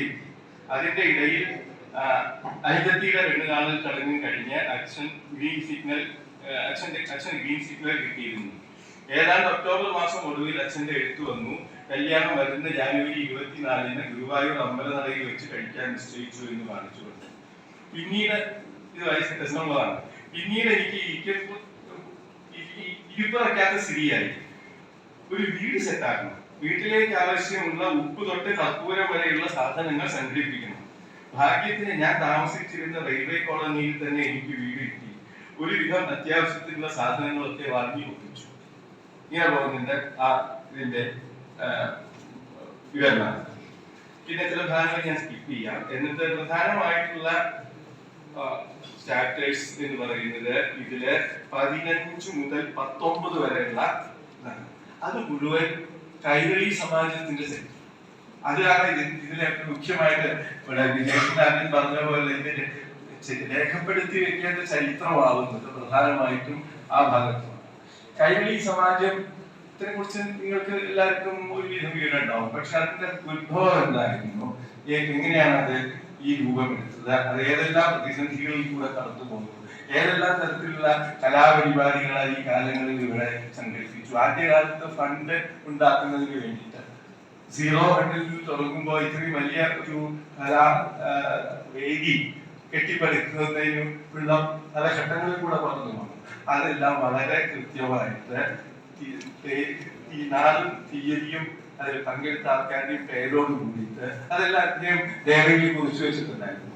സ്വാഭാവികമായിട്ട് അതിൽ നിന്ന് വളരെ ക്ലേശിച്ച് തിരഞ്ഞെടുത്ത് എഴുതിയുണ്ടാക്കിയിട്ടുള്ള ഒരു നല്ല ചരിത്ര രേഖയാണ് ഈ പറഞ്ഞ 15 മുതൽ 19 വരെയുള്ള. അതിൽ ഒരെണ്ണത്തിന്റെ തലവാചകം യേശുദാസും ഞാനും എന്നാണ്. പക്ഷെ അതും കൈരളി സമാജത്തിന്റെ ചരിത്രത്തിന്റെ തുടർച്ച തന്നെയാണ്. യേശുദാസിനെ കുറിച്ച് യേശുദാസ് എന്ന് പറയുന്ന നമ്മുടെ മലയാള ചലച്ചിത്ര രംഗത്തെ ഗായകനെ കൊണ്ടുവന്നിട്ട് അദ്ദേഹത്തെ ഇവിടെ സംഗീത സായാഹ്നം സംഘടിപ്പിച്ചിട്ടുണ്ട്.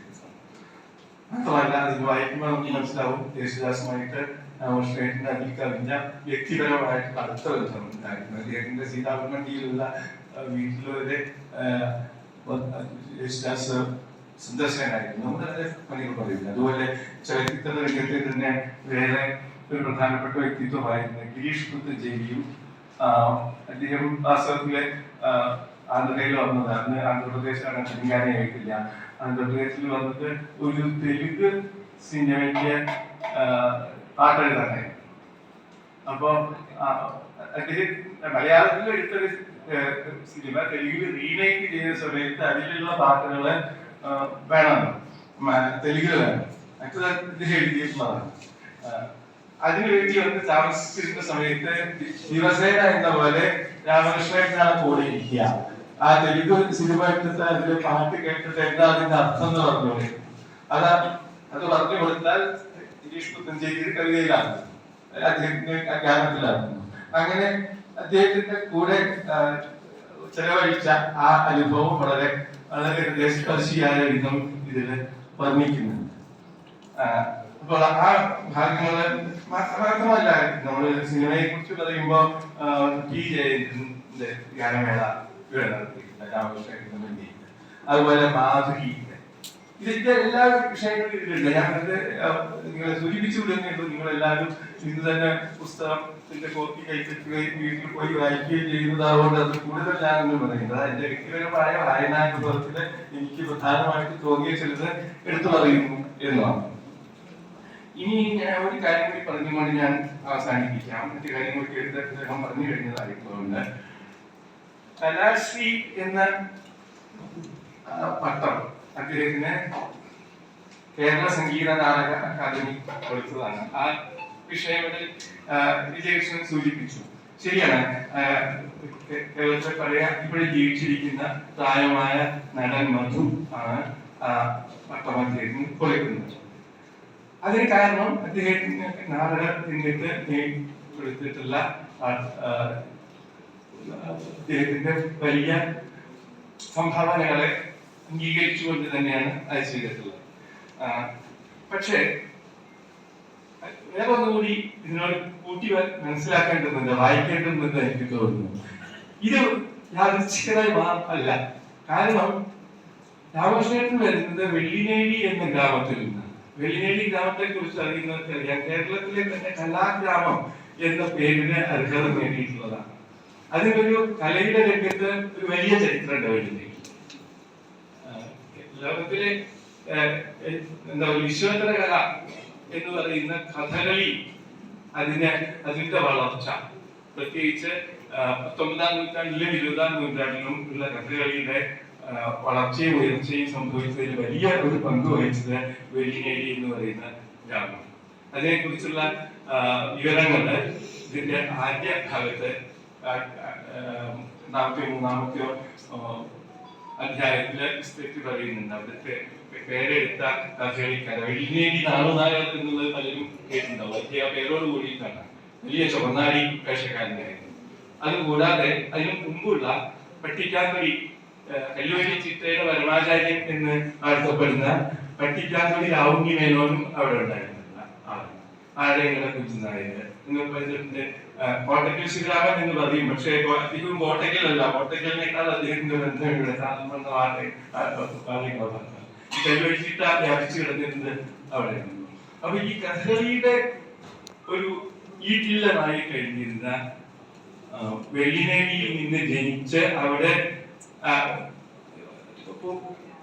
മുഴുവൻ കാലവും തന്നെ ജീവിച്ചു എന്ന പറയാൻ വയ്യ. രാമകൃഷ്ണന്റെ അച്ഛന് ജോലി വേറെടുത്തായിരുന്നുകൊണ്ട് ആദ്യത്തെ ചെറുപ്പകാലം കുറച്ച് വെക്കേഷൻ സമയത്ത് മാത്രം സ്കൂൾ അടച്ചു കഴിയുമ്പോഴേ വീട്ടിൽ വന്ന് നിൽക്കാൻ പറ്റുള്ളൂ. പക്ഷെ അത് രക്തത്തിൽ അതുകൊണ്ട് ആ കലയോടുള്ള അഭിനിവേശം, തീവ്രമായിട്ടുള്ള അഭിനിവേശം ജന്മനാ കിട്ടിയിട്ടുള്ളതാണ്. അത് കഥകളി രംഗത്തല്ല അദ്ദേഹം ശോഭിച്ചതെങ്കിലും അതിനൊന്നും സാധ്യത ഇല്ലായിരുന്നില്ല. പക്ഷെ അഭിനയത്തിന്റെ തന്നെ കലയായ വേറൊരു നാടകത്തിലേക്കാണ് അദ്ദേഹം പ്രവേശിച്ചത്. കഥകളി പറയും നാട്യഭംഗി എന്ന് പറയുന്ന കലാസങ്കേതത്തിലാണ്. ശരിക്കും നമ്മൾ പറയുന്ന റിയലിസം അല്ലല്ലോ കഥകളിയിൽ അവതരിപ്പിക്കുന്നത്. പക്ഷെ നാടകമാകുമ്പോ പ്രത്യേകിച്ച് അതികാല നാടകങ്ങൾ, പിന്നീട് നാടകരംഗത്തും അത് നാട്യഭംഗിയുടെ അംശങ്ങളൊക്കെ ചേർത്ത് ഉപയോഗിക്കാനൊക്കെ തുടങ്ങിയിട്ടുണ്ട്. പക്ഷെ അതിന് മുമ്പുള്ള കാലഘട്ടത്തെ കുറിച്ചാണ് ഇവിടെ നമ്മൾ സംസാരിക്കുന്നത് എന്നുള്ളതുകൊണ്ട് അദ്ദേഹം നാടകരംഗത്ത് അങ്ങനെ എത്തിപ്പെട്ടത് തീർത്തും യാദൃശ്യമല്ല. അതിന്റെ പിന്നിൽ ഇങ്ങനെയുള്ള ചരിത്രപരമായ കാരണങ്ങൾ ഉണ്ടായിക്കൂടെ എന്ന് ഞാൻ ആലോചിക്കുകയും. ഏതായാലും അദ്ദേഹത്തിന് ഏകപാത്രാഭിനയം എന്ന് പറയുന്ന ഒരു ഇതിലാണ്. പിന്നെ ആദ്യകാലത്ത് സാധാരണ നാടകങ്ങളിൽ കുറെ അഭിനയിച്ചിട്ട് പലപ്പോഴും അതില് ഏറ്റവും നല്ല നടനുള്ള സമ്മാനം നേടിയിട്ടുണ്ട്. ഹൈദരാബാദിലും മറ്റു സ്ഥലങ്ങളിലും. പക്ഷെ ഇനി അവസാന കാലത്തല്ല, ഇടക്കാലത്ത് തുടങ്ങി. പക്ഷെ അവസാനം വരെ കൊണ്ട് നടന്നിരുന്ന കഴിഞ്ഞ കൊല്ലം വരെ എന്ന് പറയാം, അത്ര അടുത്ത് അല്ലെ, ഏകപാത്രാഭിനയം എന്ന് പറയുന്ന ഒരു പ്രത്യേക സങ്കേതത്തിലെ നാടകം അവതരിപ്പിച്ച് ഇന്ത്യയിൽ ഒട്ടാകെ തന്നെ പ്രസിദ്ധി നേടിയിട്ടുള്ളതാണ്. ഇനിയും അതിന് അവസരം ഉണ്ടാവുമെന്ന് നമുക്ക് പ്രതീക്ഷിക്കാം. അദ്ദേഹത്തിന് പ്രായമായി വരികയാണ് എല്ലാവരെപ്പോഴും. എന്നാലും തുടർന്നുള്ള കാലത്ത് അദ്ദേഹത്തിന് വളരെ സ്വൈരവും സന്തോഷവും കൊണ്ടുപോകാനായിട്ടുള്ള ഒരു ജീവിതം ഉണ്ടാവട്ടെ. ഇനിയും അദ്ദേഹത്തിൽ നിന്ന് ഇതുപോലെ അദ്ദേഹത്തിന്റെ സ്മരണയിലേക്കുള്ള കാര്യങ്ങൾ പുസ്തക രൂപത്തിൽ പുറത്തു വരുന്നതിന് അതിലെഴുതുന്നതിനുള്ള സന്ദർഭം ഉണ്ടാവട്ടെ എന്ന് ആശംസിച്ചുകൊണ്ടും അദ്ദേഹത്തിന് ദീർഘായുസ്സും ആരോഗ്യവും നേർന്നുകൊണ്ടും ഞാൻ എന്റെ വാർത്തകൾ അവസാനിപ്പിക്കുന്നു.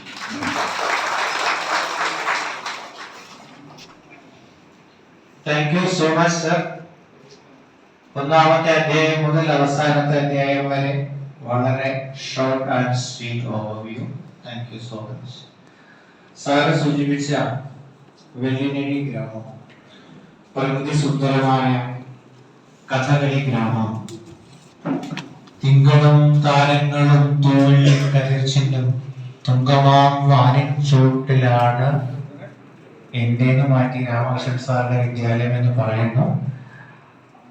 ആ കവിതയുടെ ആരംഭിക്കാനുള്ള കാരണം അത് എഴുതിയ ഉറപ്പണ്ണ മഹാകവി ഉറപ്പമണ്ണ അദ്ദേഹത്തിന്റെ അയൽക്കാരൻ. അങ്ങനെ ഏകാംഗ നാടകത്തിലെ മുടിചൂട മന്നനായ കലാശ്രീ രാമകൃഷ്ണൻ സാറിന്റെ പാത പിന്തുടർന്നുകൊണ്ട് ഹൈദരാബാദിലെ ഒരു പറ്റം നാടക പ്രേമികൾ അവരടുത്ത ഞായറാഴ്ച ഇക്താര എന്ന പേരിൽ 8 കലാകാരന്മാര് ഏകാംഗ നാടകം അവതരിപ്പിക്കുന്നു. അപ്പൊ അവിടെയും എല്ലാവരുടെയും സാന്നിധ്യം ഉണ്ടായിരിക്കണം. Venue our secret space, Sangeet junction, Secunderabad. 3 മണിക്ക് അടുത്ത ഞായറാഴ്ച 8 ഏകാംഗ നാടകങ്ങൾ. ഇവിടെ നമ്മുടെ കൂട്ടത്തിൽ ഇരിക്കുന്ന കലാകാരന്മാർ ആ വേദിയെ മനോഹരമാക്കുമ്പോൾ അതിന് സാക്ഷികളാകാൻ നമ്മൾ ഓരോരുത്തരും ഉണ്ടാകണം എന്ന് അഭ്യർത്ഥിക്കുന്നു. ഇന്ന് നമുക്ക് ആശംസകൾ അർപ്പിക്കാൻ ഇവിടെ എത്തിച്ചേർന്നിട്ടുള്ള 2 പ്രമുഖ വ്യക്തിത്വങ്ങൾ. നാടകത്തിനെ പറ്റിയിട്ട് അദ്ദേഹത്തിന്റെ സാഹിത്യ സംഭാവനകളെ പറ്റി പറഞ്ഞപ്പോ സൂചിപ്പിച്ചു. നാടകം, കഥ, കവിതാസ്വാദനം അല്ലെ. ഹൈദരാബാദിൽ ഇന്ന് ഉള്ള കഥയെ പ്രതിനിധാനം ചെയ്യുന്ന ഒരു പ്രമുഖ വ്യക്തിത്വമാണ് സന്തോഷ് നാരായൺ. കവിതയെ പ്രതിനിധാനം ചെയ്തുകൊണ്ട് നമ്മുടെ ഏവരുടെയും പ്രിയപ്പെട്ട കവി ജി അനിൽകുമാർ സാറും ഇവിടെ ഉണ്ട്. സന്തോഷ് നാരായൺ സാറെ അധികം നമ്മൾ കണ്ടിട്ടില്ലാത്തത് കൊണ്ട് തന്നെ ഒരു ചെറിയ പരിചയപ്പെടുത്തൽ നടത്താം. തൃശൂർ ജില്ലയിൽ കണ്ടാണശ്ശേരി സ്വദേശി. കോവിലന്റെ തട്ടകത്തിന്റെ കഥകൾ അറിഞ്ഞും വായിച്ചുമുള്ള അനുഭവങ്ങൾ പിൽക്കാലത്ത് എഴുത്തിന് വഴി തുറന്നു. ആദ്യം എഴുതാൻ തുടങ്ങിയത് ബ്ലോഗുകളാണ്, തുടർന്ന് കഥകൾ. ചില്ലകൾ പൂക്കുമ്പോൾ എന്ന കഥാസമാഹാരമാണ് പ്രസിദ്ധീകരിക്കുന്ന ആദ്യ പുസ്തകം. തിരഞ്ഞെടുത്ത 10 കഥകളാണ് 2021 പ്രസിദ്ധീകൃതമായ പുസ്തകത്തിൽ ഉൾപ്പെട്ടിട്ടുള്ളത്. 2021 തന്നെ പ്രസിദ്ധീകരിച്ച പൂമരങ്ങൾ തമൽകരിച്ച പാതകൾ എന്ന ഓർമ്മക്കുറിപ്പാണ് ശ്രദ്ധേയമായ മറ്റൊരു പുസ്തകം. ഹിസ്റ്റോറിക് മിസ്റ്ററി ത്രില്ലർ വിഭാഗത്തിൽപ്പെടുന്ന അൺഅക്കൗണ്ടഡ് എക്സൽ ആണ് സന്തോഷ് നാരായൺ രചിച്ച ആദ്യ നോവൽ. തികച്ചും കേരളീയമായ ഗ്രാമീണ ജീവിതത്തിന്റെ നേർക്കാഴ്ചകൾ തുന്നിച്ചേർത്ത ചിറ്റുലശ്ശേരി ചൂളപ്പഴിക്കാർ എന്ന മലയാളം നോവൽ ഇപ്പോൾ ബെസ്റ്റ് സെല്ലറാണ്. ഏറ്റവും പുതുതായി പ്രസിദ്ധീകരിക്കപ്പെട്ടത് അൺഅക്കൗണ്ടഡ് എക്സൈലിന്റെ മലയാളം പരിഭാഷയായ അലിഖിത എന്ന നോവലാണ്. ഒറാക്കിളിൽ സീനിയർ മാനേജറായി ജോലി ചെയ്യുന്നു. നല്ലഘട്ട ഏരിയയിലാണ് താമസം. ഭാര്യ ദിവ്യ, മകൻ അഭിനവ് എന്നിവരോടൊപ്പം 25 വർഷമായി നമുക്കാർക്കും അത്രയധികം പിടിതരാതെ മാറി നിൽക്കുന്ന ഒരു പ്രതിഭയാണ്. കർമ്മണ്യവാധികാരസ്ഥേ മാ ഫലേഷു തഥാചനായെന്ന് തോന്നുന്നു. അദ്ദേഹത്തെ ആദരിക്കാൻ, പൊന്നാട നൽകി ആദരിക്കാൻ രാമകൃഷ്ണൻ സരസ്വതി.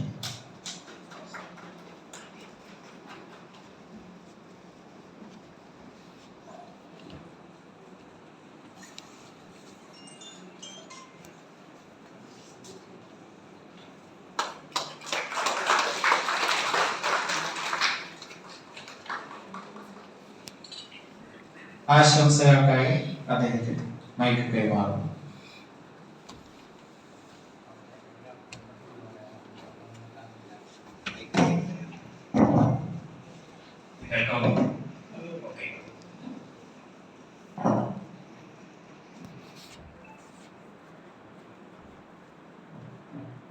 ശ്രീ മാധവൻ സാർ, വിളിക്കുന്നത് സോറി എനിക്ക് വിളിക്കാൻ ഇഷ്ടം. പ്രശസ്ത കവി, സുഹൃത്ത്, അതെ, ഏറ്റവും നന്നായി കവിത പോലെ സംസാരിക്കുന്ന ഞാൻ ഇന്ന് കണ്ട പരിചയം വിജയകൃഷ്ണൻ, വേദിയിലെയും സദസ്യരെയും പ്രശസ്ത വ്യക്തിത്വം, പ്രിയപ്പെട്ടവരെ, എല്ലാ ആൾക്കാരും നമസ്കാരം. എനിക്ക് പലപ്പോഴും തോന്നാറുണ്ട്, നമ്മുടെ ഒരു സ്വപ്നം സാക്ഷാത്കരിക്കുന്നതിനേക്കാൾ ഒരു പക്ഷേ നമുക്ക് സന്തോഷം തോന്നുക മറ്റുള്ളവരുടെ സ്വപ്നത്തിൽ നമ്മൾ ഭാഗമാകുമ്പോഴാണ്. അങ്ങനെ ഒരു അവസരത്തിലാണ് ഞാൻ ഇപ്പോൾ നിൽക്കുന്നത്. രാമകൃഷ്ണൻ സാറിന്റെ ഈ പുസ്തകം ഇന്നിവിടെ പ്രസിദ്ധീകരിക്കപ്പെടുമ്പോൾ അതിൽ ഒരു ചെറുതരി ഒരു മോട്ടിവേഷൻ പോലെയോ ഒരു പ്രോത്സാഹനം പോലെയോ കൊടുക്കാൻ എനിക്ക് കഴിഞ്ഞിട്ടുണ്ട് കഴിഞ്ഞ വർഷങ്ങളിൽ. അതിൻ്റെ ഒരു ഫലം, അതിൻ്റെ ആ വേദി എനിക്ക് വരാൻ കഴിഞ്ഞു എന്നതിൽ ഞാൻ ഏറെ സന്തോഷിക്കുന്നു. എനിക്ക് ഏറെ സന്തോഷമുള്ള ദിവസം കൂടിയാണ്. ഞാൻ രാമകൃഷ്ണൻ സാറിനെ പരിചയപ്പെട്ട് 2021-ലാണ്. വിജയകൃഷ്ണനോട് പറഞ്ഞു, എൻ്റെ ആദ്യ പുസ്തകം ഇറങ്ങിയ സമയത്ത് ഹൈദരാബാദിലെ ഫേസ്ബുക്ക് ഗ്രൂപ്പിൽ ഞാൻ അതിനെ കുറിച്ച് കുറിപ്പിട്ടിരുന്നു. അത് കണ്ടിട്ടാണ് രാമകൃഷ്ണൻ എന്നെ വിളിക്കുന്നത്. അപ്പൊ ഞാൻ വിചാരിച്ചത് സാധാരണ ഒരു പുസ്തകക്കാരൻ ഒരാളെ വിളിക്കും, നന്നായിട്ടുണ്ട് എന്ന് പറയും, അതോടുകൂടി ആ സംഭാഷണം കഴിഞ്ഞു എന്നാണ് ഞാൻ സാധാരണ കരുതാറ്. പലരെന്നെ വിളിച്ച ഒരു സംഭാഷണം ഒരു ബോർഡ് അവസാനിക്കുന്ന ഒരുപാട് സൗഹൃദങ്ങൾ ഉണ്ടായിട്ടുണ്ട്. പക്ഷേ രാമകൃഷ്ണന്റെ പ്രത്യേകത എന്ന് വെച്ചാൽ അദ്ദേഹത്തിന്റെ ഫോളോ അപ്പാണ്. അദ്ദേഹം നമ്മുടെ വീട്ടില. അദ്ദേഹം 2021 തൊട്ട് ഇത്രയും കാലം കൺസിസ്റ്റന്റ് ആയിട്ട് എന്നോട് സംസാരിക്കും. എന്തെങ്കിലും ഒന്ന് വിളിച്ച് സുഖമല്ലേന്ന് ചോദിക്കും. ഞാൻ അദ്ദേഹത്തെ വിളിക്കാൻ പലപ്പോഴും മറക്കും, എന്റെ ജോലി തിരക്കിന്റെ ഒരു ഇതൊക്കെ. പക്ഷെ അദ്ദേഹം ഒരിക്കലും എന്നെ മറന്നിട്ടില്ല. ഞാനിത് പറയാൻ കാരണം, ഇന്ന് നിങ്ങളിൽ പലരും ഇവിടെ വന്നിരിക്കുന്നതും ഒരുപക്ഷെ ഇതിന് പങ്കെടുക്കുന്ന ആഗ്രഹിച്ച് വരാനിരിക്കുന്നവരുണ്ടാവും. എന്തുകൊണ്ടാണ് നമ്മളൊക്കെ വരുന്നത്? അതാണ് രാമകൃഷ്ണൻ സാറിന്റെ പവർ, ഒരു മാജിക്കൽ പവർ.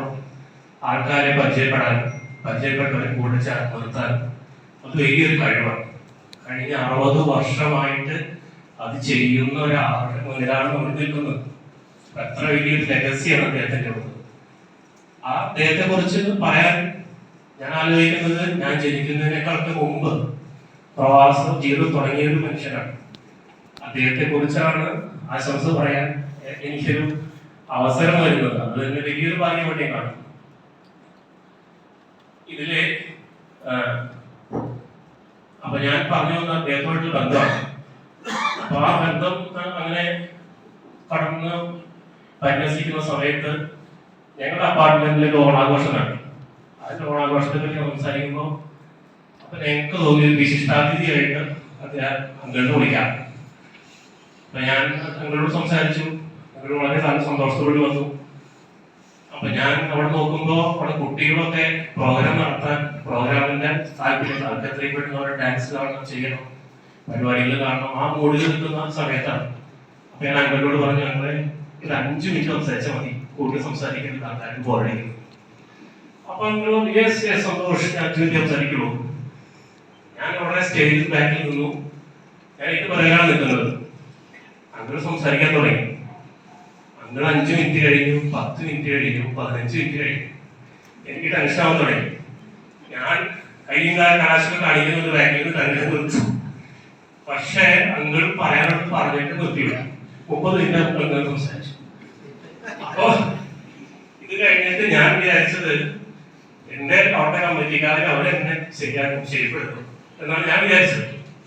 പക്ഷെ അപ്പൊ എന്നെ അത്ഭുതപ്പെടുത്തിക്കൊണ്ട് അവിടുത്തെ ആൾക്കാർ പറഞ്ഞത് എത്ര നന്നായിട്ടാണ് അദ്ദേഹം ഹൈദരാബാദിന്റെ ചരിത്രം പറഞ്ഞത്, മലയാളികളുടെ ചരിത്രം പറഞ്ഞത്.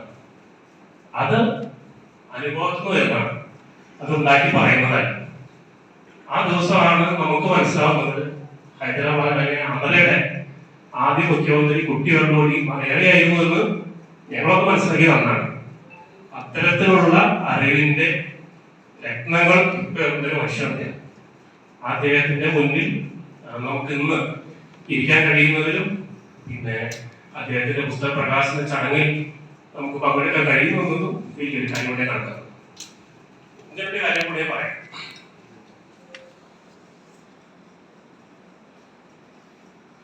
ഈ പുസ്തകത്തിന്റെ കുറച്ച് ഭാഗങ്ങളൊക്കെ എനിക്ക് വായിക്കാൻ വന്നിട്ടുണ്ട്, കുറിപ്പുകളായിട്ടൊക്കെ പല പല പല കുറിപ്പുകളും. ഈ പുസ്തകത്തിന്റെ ആദ്യ അധ്യായം ഞാൻ നോക്കുമായിരുന്നു. അത് തുടങ്ങുന്നത് ബിർള മന്ദിറിൽ നിന്നാണ്. നമുക്ക് എല്ലാവർക്കും അറിയാം ബിർള മന്ദിറിന്റെ ചരിത്ര പ്രസിദ്ധമായ ഐക്കോണിക് പ്ലേസ് എന്ന് പറയാം. ഇന്നും നമ്മൾ ബിർള മന്ദിറിൽ പോയി നിന്ന് കഴിഞ്ഞാൽ നമുക്ക് തനിയെ ഫീൽ ചെയ്യും നമ്മൾ വേറെ ഏതോ ലോകത്താണ്, അല്ലെങ്കിൽ സമൂഹത്തെ ലോകത്തെ നമ്മൾ മറ്റൊരു കണ്ണിലൂടെ നോക്കി കാണാൻ ആ ഉയരം നമ്മളെ പ്രോത്സാഹിപ്പിക്കുന്ന തോന്നി. അപ്പൊ അങ്ങനെ തുടങ്ങുന്നത് 1969 ഒരു ദീപാവലി ദിനത്തിൽ ആ ബിർള മന്ദിറിന്റെ മുകളിൽ നിന്ന് നഗരത്തെ നോക്കി കാണുന്ന ഒരാളുടെ ചിത്രത്തിൽ നിന്നാണ് ഈ പുസ്തകം ആരംഭിക്കുന്നത്. അപ്പൊ ഞാൻ ആലോചിച്ചത്, നഗരങ്ങളിൽ ഓരോ നഗരത്തിനും കഥകളുണ്ട്. മദൻ സാറോട് പറഞ്ഞു, ഡൽഹിയുടെ കാര്യം പറഞ്ഞു, പ്രവാസ ജീവിതത്തിന്റെ കാര്യങ്ങൾ പറഞ്ഞു. എന്റെ പരിമിതമായ വായനയിൽ എനിക്ക് ഏറ്റവും ഇഷ്ടപ്പെട്ട ഒരു പുസ്തകമാണെന്ന് ചോദിച്ചാൽ ഞാൻ പറയും അത് ആനന്ദിന്റെ ആൾക്കൂട്ടം. ആ പുസ്തകമാണ് എനിക്ക് ഏറ്റവും ഇഷ്ടം. ഞാൻ കൂടുതൽ വായിക്കുന്ന, വീണ്ടും വായിക്കുന്ന പുസ്തകമാണ്. എന്തുകൊണ്ടാണെന്ന് വെച്ച് കഴിഞ്ഞാൽ അതിൽ 6-7 പേരുടെ ജീവിതമാണ് പറയുന്നത്. 6-7 പേര് കണ്ടുമുട്ടുന്നു, അവരുടെ ജീവിത സാഹചര്യങ്ങൾ പറയുന്നു, സംസാരിക്കുന്നു, അതിനിടയിൽ പൊളിറ്റിക്സ് പറയുന്നു, രാജ്യത്തിന്റെ പോക്ക് എങ്ങോട്ടാണെന്ന് പറയുന്നു. അപ്പൊ അതിൽ ഉണ്ടായിരിക്കുന്നത് എസൻസ് എന്താണെന്ന് വെച്ച് കഴിഞ്ഞാൽ നിങ്ങൾ നിങ്ങളുടെ ജീവിതം പറയും, അതിൽ ഈ നഗരത്തിന്റെ കഥയുണ്ടാവും. അങ്ങനെയാണ് ഈ പുസ്തകത്തിലെ ആദ്യത്തെ ചാപ്റ്റർ തുടങ്ങുന്നത്. അതായത് അദ്ദേഹത്തിന്റെ ജീവിതം പറയുന്നു, അതിലൂടെ നഗരത്തിന്റെ കഥ.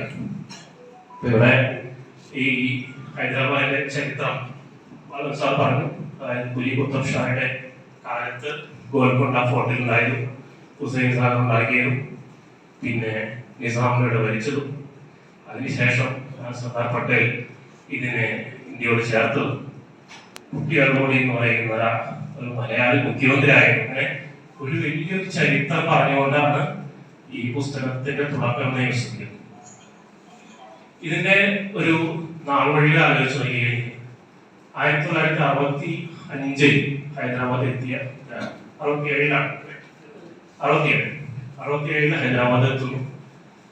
ഏതാണ്ട് 69 കൊല്ലം 60 വർഷത്തെ പ്രവാസ ജീവിതം. ഈ 60 വർഷത്തെ പ്രവാസ ജീവിതത്തിനിടയ്ക്ക് അദ്ദേഹം കണ്ടുള്ള കാഴ്ചകൾ എന്തായി, മനുഷ്യരെത്രയായി, അവരുടെ ജീവിത പ്രശ്നങ്ങൾ എത്രയായി. ഈ ഒരു പുസ്തകത്തിൽ ഒതുക്കുന്നതല്ലാതെ 60 വർഷത്തെ ഒരാളുടെ ജീവിതം എഴുതുമ്പോൾ 60 വർഷത്തെ മനുഷ്യന്റെ പരിണാമ ഘട്ടങ്ങളാണ് വരുന്നത്. ഇവിടെ വരുന്ന ജനങ്ങളുടെ അന്നത്തെ ശമ്പളം എന്ന് പറഞ്ഞാൽ 200 രൂപയാണ് എന്ന് പറഞ്ഞാൽ ആരും വിശ്വസിക്കും. അന്നത്തെ കാലത്ത് 200 രൂപ ശമ്പളമുള്ള ജനങ്ങൾ അതിൽ നിന്ന് പൈസ വെച്ച് ഒരു സമാജം ഉണ്ടാക്കി അതുകൊണ്ട് നടക്കുന്നു എന്നൊക്കെ പറയുമ്പോൾ അന്നത്തെ കാലത്ത് അവരുടെ കമ്മിറ്റ്മെന്റ് ആണ് ഞാൻ ആഗ്രഹിക്കുന്നത്. അങ്കിളുടെ കാര്യത്തില് ഞാൻ എനിക്ക് അത്ഭുതം തോന്നിയ ഒരു കാര്യം അങ്കിൾ പറഞ്ഞു കേട്ടത്, ഇവിടെ തൊട്ട് വേദിപ്പെടുന്ന പോലെയൊക്കെ നടക്കുകയായിരുന്നു. ഈ കമ്മിറ്റി കൂടാനും കമ്മിറ്റിക്ക് ആൾക്കാരെ വിളിക്കാനും വേദിപ്പെടുന്ന പോലെ നടക്കും എന്നൊക്കെ പറഞ്ഞു കഴിഞ്ഞാൽ ഇന്ന് നമ്മൾ ചിന്തിക്കാൻ പോകുന്നില്ല. നമ്മൾ ഉപരിടത്തുനിന്നും ഒരു ഗവൺമെന്റ് ഉപരിടക്കുന്ന കാലത്താണ് നമ്മൾ ജീവിക്കുന്നത്. അപ്പോ 60കളിലും 70കളിലും ഈ യുദ്ധ കാര്യങ്ങൾ ചെയ്ത് ഈ സമൂഹം നമ്മളുടെ മലയാളി എന്ന് പറയുന്ന ഒരു ഐഡന്റിറ്റി ഉണ്ടാക്കിയെടുക്കാൻ അദ്ദേഹത്തിന് കഴിഞ്ഞു. അതിന്റെ വലിയൊരു ഭാഗത്തിന് ഇങ്ങേറ്റത്തെ നിൽക്കുന്ന ഒരാളാണ് ഞാൻ. അവരുടെ വലിയ ലെഗസിയുടെ എന്നോട് പറഞ്ഞു, ഇവിടെ തീരെ അറിയപ്പെടാത്ത ഒരു വ്യക്തിയാണ് സന്തോഷ്. സത്യമാണ്. എന്റെയൊക്കെ IT ജീവിതം എന്ന് വെച്ച് കഴിഞ്ഞാൽ Monday to Friday വർക്ക് ചെയ്യുക, സാറ്റർഡേ സൺഡേ വീട്ടില് അടച്ചു കൂട്ടിയിരിക്കുക എന്നുള്ളത്. ഈ സാറ്റർഡേ സൺഡേ വെറുതെ ഇരിക്കാനുള്ളതാണ് എന്നാണ് ഞങ്ങളുടെയൊക്കെ ഒരു ലൈഫ്. പക്ഷേ മുന്നേയുള്ള തലമുറയുടെ കാലഘട്ടത്തിൽ അങ്ങനെയായിരുന്നില്ല. അവര് ആ ശനിയും ഞായറും വെള്ളിയാഴ്ച രാത്രിയും ഇത്തരം കലാപ്രവർത്തനങ്ങൾക്കും മറ്റും ഉപയോഗിച്ചിരുന്നു എന്നുള്ളതിന്റെ സാക്ഷ്യപത്രമാണ് അദ്ദേഹത്തിന്റെ ജീവിതം എന്ന് ഞാൻ മനസ്സിലാക്കുന്നു. ഇതില് എനിക്ക് വ്യക്തിപരമായിട്ട് ഉന്നയിക്കാൻ പറ്റുന്ന ഒരു കാര്യം എന്ന് വെച്ച് കഴിഞ്ഞാൽ അദ്ദേഹത്തിന്റെ ഈ അഡിക്ഷൻ, സാഹിത്യത്തോടും നാടകത്തോടുമുള്ള അഡിക്ഷൻ, അത് അദ്ദേഹത്തിന്റെ വീട്ടുകാരെ എത്രത്തോളം ബാധിച്ചിട്ടുണ്ടോ എനിക്ക് ആലോചിക്കാം, എനിക്ക് മനസ്സിലാവും, ഊഹിക്കാനാണ്. കാരണം എന്റെ അച്ഛൻ ഒരു രാഷ്ട്രീയക്കാരനായിരുന്നു. അച്ഛൻ രാത്രി 12 മണിക്കാണ് വരുന്നത്. ഞങ്ങൾ വഴിക്കണ്ണുമായിട്ട് നോക്കിയിരിക്കും. ഞാൻ അച്ഛൻ കാലത്തൊന്ന് കാണാം, പിന്നായ പല കാലത്ത് പിന്നെ നമുക്ക് 24 മണിക്കൂറാണ് അടുത്ത ദിവസമേ കാണുള്ളൂ. അപ്പൊ എന്റെ അമ്മ ജീവിതകാലം മുഴുവൻ അച്ഛനെ കാത്തിരുന്നത്, ഒരു ജീവിതം മുഴുവൻ. അപ്പൊ രാമകൃഷ്ണ സാറിന്റെ ഭാര്യ പ്രസന്ന ചേച്ചി അല്ലെങ്കിൽ പ്രസന്ന ആന്റി എന്ന് പറയുന്നു, അവരും മകനും ഒക്കെ എത്രത്തോളം അനുഭവിച്ചിട്ടുണ്ടാവും ഞാൻ ആലോചിക്കുകയാണ് ജീവിതത്തിൽ. അവരുടെ ഒരു വശത്ത് ചിന്തിക്കുമ്പോൾ ഇത് അവർക്ക് പേഴ്സണൽ നഷ്ടപ്പെട്ട പല കാര്യങ്ങൾ. പക്ഷെ നേരെ മറിച്ച് മലയാളികൾ ആകെത്തുക നമ്മൾ ചിന്തിക്കുമ്പോൾ രാമകൃഷ്ണൻ ചെയ്തത് വലിയൊരു സേവനമാണ്. അത് രണ്ടും ഏതൊരു പൊതുപ്രവർത്തകനും വരുന്ന ഒരു കോൺഫ്ലിക്ട് ഓഫ് ഇൻട്രസ്റ്റ് എന്ന് പറയുന്ന സംഭവമാണ്. നമുക്ക് ഫാമിലി വേണോ, നമ്മുടെ പൊതുമണ്ഡലം വേണോ എന്നുള്ളത് അത് നമ്മുടെ ചോയ്സാണ്. അതിൽ നിന്നാണ് നമ്മൾ നമ്മുടെ ലെഗസി ഉണ്ടാക്കിയെടുക്കുന്നത്. അപ്പൊ 60 കൊല്ലത്തെ ലെഗസിയാണ് രാമകൃഷ്ണ സാർ ഇവിടെ നമുക്ക് മുന്നിൽ സമർപ്പിക്കുന്നത്. ആ ഓർമ്മകൾ, അദ്ദേഹത്തിന്റെ ഓർമ്മകൾ പുസ്തക രൂപത്തിൽ നമുക്കിത് കിട്ടിയിരിക്കുന്നു. നമ്മളത് വായിക്കുക, അടുത്ത തലമുറയിലേക്ക് കൊടുക്കുക. ഇങ്ങനെ മനുഷ്യനോട് ഉണ്ടായിരുന്നെന്നും ഇങ്ങനെ ഓരോ സംഘടനകളോട് ഉണ്ടായിരുന്നെന്നും അവരൊക്കെ മലയാളികൾക്ക് വേണ്ടി അക്ഷീണം പ്രവർത്തിച്ചിരുന്നെന്നും ഒക്കെ നമ്മൾ മനസ്സിലാക്കുന്നതോടൊപ്പം നമ്മുടെ മക്കൾക്കും ഒരു തലമുറയ്ക്കും മനസ്സിലാക്കാൻ ഈ പുസ്തകം ഏറെ ഉപകരിക്കുന്നതാണ് ഞാൻ വിശ്വസിക്കുന്നത്. ഞാൻ വാക്കുകൾ ചുരുക്കുകയാണ്. എനിക്കൊരു കാര്യം ഞാൻ സംക്ഷിപ്തമായി പറയുകയാണെങ്കിൽ, അങ്കിളുടെ ജീവിതത്തെ നമ്മളൊന്ന് സ്വാംശീകരിക്കുകയാണെങ്കിൽ കക്കാടിന്റെ വരി കവിതയുടെ പേര് പോലെ സഫലം ഈ യാത്ര. അതാണ് അങ്കിളുടെ.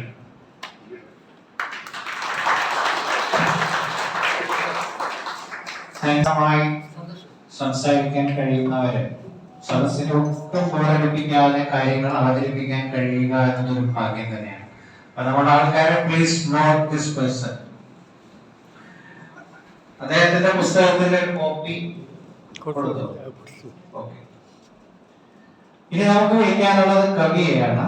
അതിനു മുമ്പ് ഇതിന്റെ എല്ലാം തുടക്കം രാമകൃഷ്ണൻ സാറുടെ വീട്ടിൽ ചെന്ന് ഈ ഒരു ചിന്ത ഇൻജക്ട് ചെയ്തത്, ഇതൊക്കെ ഒന്ന് രേഖപ്പെടുത്തി വെക്കണം എന്ന് പറഞ്ഞ 2 വ്യക്തികളുണ്ട്. അതിലെ ഒരു വ്യക്തി അസൗകര്യം കാരണം അവിടെ എത്തിയിട്ടില്ല, അനിൽ നായർ. രണ്ടാമത്തത് കൃഷ്ണകുമാർ മഠത്തിൽ. അപ്പൊ കൃഷ്ണകുമാർ മഠത്തിലിനെ വേദിയിലേക്ക് ക്ഷണിക്കുന്നു. അനിൽ നായർ ഒരല്പം ബിസി ആയതുകൊണ്ട് എത്തിപ്പെടാൻ സാധിച്ചിട്ടില്ല എന്നറിയിക്കുന്നുണ്ട്. അവർക്ക് ഉള്ള പൊന്നാടയും പുസ്തകവും സ്നേഹാദരവും രാമകൃഷ്ണൻ സാർ നിർവഹിച്ചു.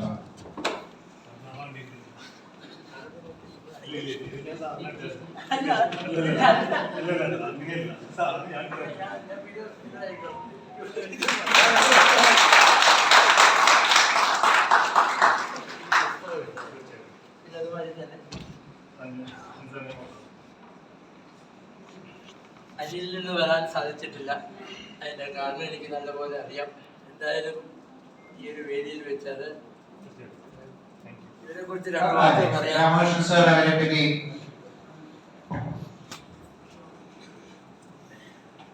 വർഷങ്ങൾക്ക് മുമ്പ് ഞാനൊരു 3-4 വർഷമായിരുന്നു. ഒരു ദിവസം ഈ പറഞ്ഞ അനിലിനായാലും കൃഷ്ണൻ നായരും ഇവിടെ എൻ്റെ വീട്ടിൽ വന്ന് എന്നോട് പറഞ്ഞു, ഞാൻ ആ ഗ്രൂപ്പിലൊരു കയ്യൊപ്പ് എന്നുള്ളൊരു ഓൺലൈൻ മാസികയുണ്ട്, രാമകൃഷ്ണൻ്റെ ഇവിടുത്തെ ഒരു പഴയ ആളെന്നുള്ള സ്ഥിതിക്ക് തൻ്റെ ഹൈദരാബാദിലെ പഴയ ഓർമ്മകളൊക്കെ ഒന്ന് എഴുതണം. ഞാൻ പറഞ്ഞങ്ങനെ എഴുതി ശീലമൊന്നുമില്ല, പഴയ ഓർമ്മകൾ ഒരുപാട് എൻ്റെ മനസ്സിലുണ്ട്, ഞാനത് എന്തെങ്കിലും പുസ്തകത്തിൽ എഴുതി തരാൻ ശ്രമിക്കാമെന്ന് പറഞ്ഞു. അങ്ങനെ ആ ഒരു തുടക്കം ഞാൻ കുറച്ചു മുമ്പ് ഞാൻ സ്വാഗത പ്രസംഗത്തിൽ പറഞ്ഞ മാതിരി ഹൈദരാബാദ് എൻ്റെ ഓർമ്മകളിലൂടെ എന്നുള്ളത് ഒരു ലേഖന പരമ്പരയായിട്ട് തുടർച്ചയായിട്ട് ഞാൻ എഴുതി വന്നത്. അന്ന് ആ ഒരു പരമ്പരയാണോടൊപ്പം എൻ്റെ സുഹൃത്തുക്കളൊക്കെ എന്നെ പ്രേരിപ്പിച്ച് ഈ പുസ്തക രൂപത്തിലായിത്തീർന്നത്. അപ്പോൾ ഞാൻ പറയാൻ ഉദ്ദേശിക്കുന്നത് എന്താണെന്ന് വെച്ചാൽ, അന്ന് കൃഷ്ണൻ നായരും അനിലും കൂടെ എൻ്റെ വീട്ടിൽ വന്ന് ഇങ്ങനെ ഹൈദരാബാദിലെ പഴയ ഓർമ്മകൾ എഴുതാൻ പ്രേരിപ്പിച്ചില്ലെങ്കിൽ ഞാൻ ഈ പുസ്തകം ഈ രൂപത്തിൽ ഒരിക്കലും ഉണ്ടാകുമായിരുന്നു. ആ ഒരു നന്ദി എങ്ങനെ രേഖപ്പെടുത്തണമെന്ന് അറിഞ്ഞുകൂടാ. ആ ഒരു ചെറിയ ഒരു ആദരവ് ചടങ്ങാണ് ഞാനിപ്പോൾ ചെയ്തത്. രണ്ട് വാക്ക് ഞാൻ കൃഷ്ണൻ നായരോട് സംസാരിക്കാൻ. എല്ലാവർക്കും നമസ്കാരം. ഈ ഒരു വേദിയിൽ ഇങ്ങനെ നിൽക്കാന്ന് പറഞ്ഞു കഴിഞ്ഞാൽ വലിയൊരു കാര്യമാണ്. രാമകൃഷ്ണൻ സാറിനെ ഞാൻ ആദ്യമായിട്ട് കാണുന്നത് നവോദയ സാംസ്കാരിക വേദിയിലെ അന്നത്തെ ഒരു ഉദ്ഘാടനമായിട്ടാണ്, ഓണാഘോഷ പരിപാടി. അപ്പം നേരത്തെ നമ്മുടെ ഗിരീഷ് സാർ പറഞ്ഞ പോലെ തന്നെ അദ്ദേഹം നിർത്താതെ ഒരുപാട് കാര്യങ്ങൾ സംസാരിച്ചുകൊണ്ടിരിക്കുന്നുണ്ട്. അപ്പം അതിൽ നമ്മൾ നോട്ട് ചെയ്ത് അദ്ദേഹം പറയുന്നത് മുഴുവൻ ചരിത്രങ്ങളാണ്. അദ്ദേഹം 1965 വന്നതിന് ശേഷം ഈ സീതാഫൽ മണ്ണി എന്ന് ഞാൻ ആദ്യമായിട്ട് കേൾക്കുന്നത് അന്നാണ്. കാരണം അദ്ദേഹം അതിനെക്കുറിച്ച് ഭയങ്കരമായിട്ട് പറയുന്നുണ്ടായിരുന്നു. അതായത് ഈ നാടകത്തിനും അതുപോലെ കലാപ്രവർത്തനങ്ങൾക്ക് വേണ്ടിയിട്ട് അദ്ദേഹം പലപ്പോഴും രാത്രികാലങ്ങളിലും പല ദൂരങ്ങളിൽ നടന്നിട്ട് എത്തിയിട്ടും ഈ പ്രവർത്തനങ്ങൾ ചെയ്യുന്നു എന്നുള്ളൊരു കാര്യം പറയുന്നുണ്ടായിരുന്നു. അപ്പം ഞങ്ങളത് നോട്ട് ചെയ്തിട്ട് ആ സമയത്താണ് ഞങ്ങളൊരു ഓൺലൈൻ മാസിക തുടങ്ങുന്ന ഒരു കാര്യം ചെയ്യുന്നത്. അപ്പം നമുക്ക് എന്തുകൊണ്ട് ഇത്തരത്തിലുള്ള കാര്യങ്ങൾ നമ്മുടെ ഇവിടെയുള്ള 5 ലക്ഷത്തിൽ പേർ മലയാളികൾ എന്ന് പറയുന്നത്, അപ്പൊ അവരിലൊക്കെ ഒരുപാട് ആൾക്കാർ ഇപ്പൊ എത്തിച്ചേർന്നവരാണ്, അല്ലെങ്കിൽ തന്നെ ഒരു 10-15 വർഷം 20 വർഷമായുള്ളവരാണ്.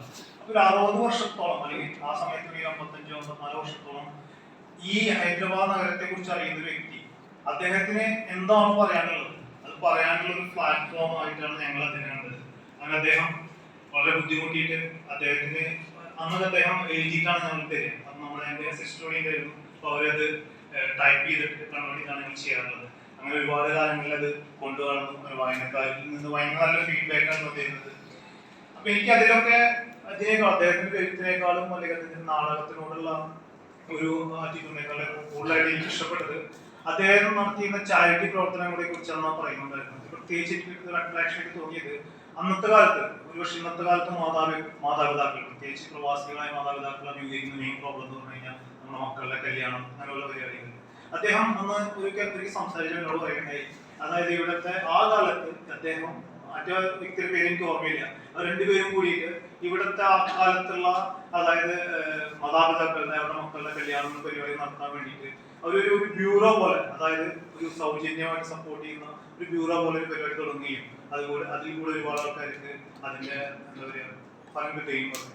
അപ്പൊ അത് അദ്ദേഹത്തിന്റെ നമ്മൾ സമൂഹത്തിൽ നിൽക്കുമ്പോൾ ആ സമൂഹത്തിൽ കാണുന്ന സമൂഹത്തോടുള്ള പ്രതിബദ്ധതയുടെ ഭാഗമാണ്. നാടകം കളിച്ചുകൊണ്ട് കുറെ കാര്യങ്ങൾ പറയുന്നു, അല്ലെങ്കിൽ കഥകളും കവിതകളും എഴുതിക്കൊണ്ട് ഒരുപാട് കാര്യങ്ങൾ പറയുന്നു. പക്ഷെ ഇത് നേരിട്ട് ജനങ്ങളിലോട്ട് നേരിട്ട് ടച്ച് ചെയ്ത് ഉണ്ടാകുന്ന സംഭവങ്ങളാണ്. അതുപോലെ തന്നെ ഈ നമ്മുടെ ശബരി എക്സ്പ്രസിനെ കുറിച്ച് പറഞ്ഞു. ഇത്തരത്തിലുള്ള കാര്യങ്ങളൊക്കെ ഇടപെടുകയും ചെയ്യുന്ന ഒരു രാമകൃഷ്ണൻ സാറിനെയാണ് ഞാൻ കൂടുതലായിട്ട് കണ്ടിട്ടുള്ളത്. എന്തായാലും സാർ ഒരുപാട് നന്ദി ഈ വേദിയിലോട്ട് വിളിച്ചതിന്. ഇനി ഒരു ബുക്ക് എല്ലാവരും വായിക്കുക. ഒരുപാട് സന്തോഷം. എല്ലാവരും ആശംസ. തീർച്ചയായിട്ടും. ഒരു കാര്യം ഈ പറയുന്ന ശ്രീധരൻ പറയുന്നുണ്ടായിരുന്നു. അത് ഓൾറെഡി നമ്മുടെ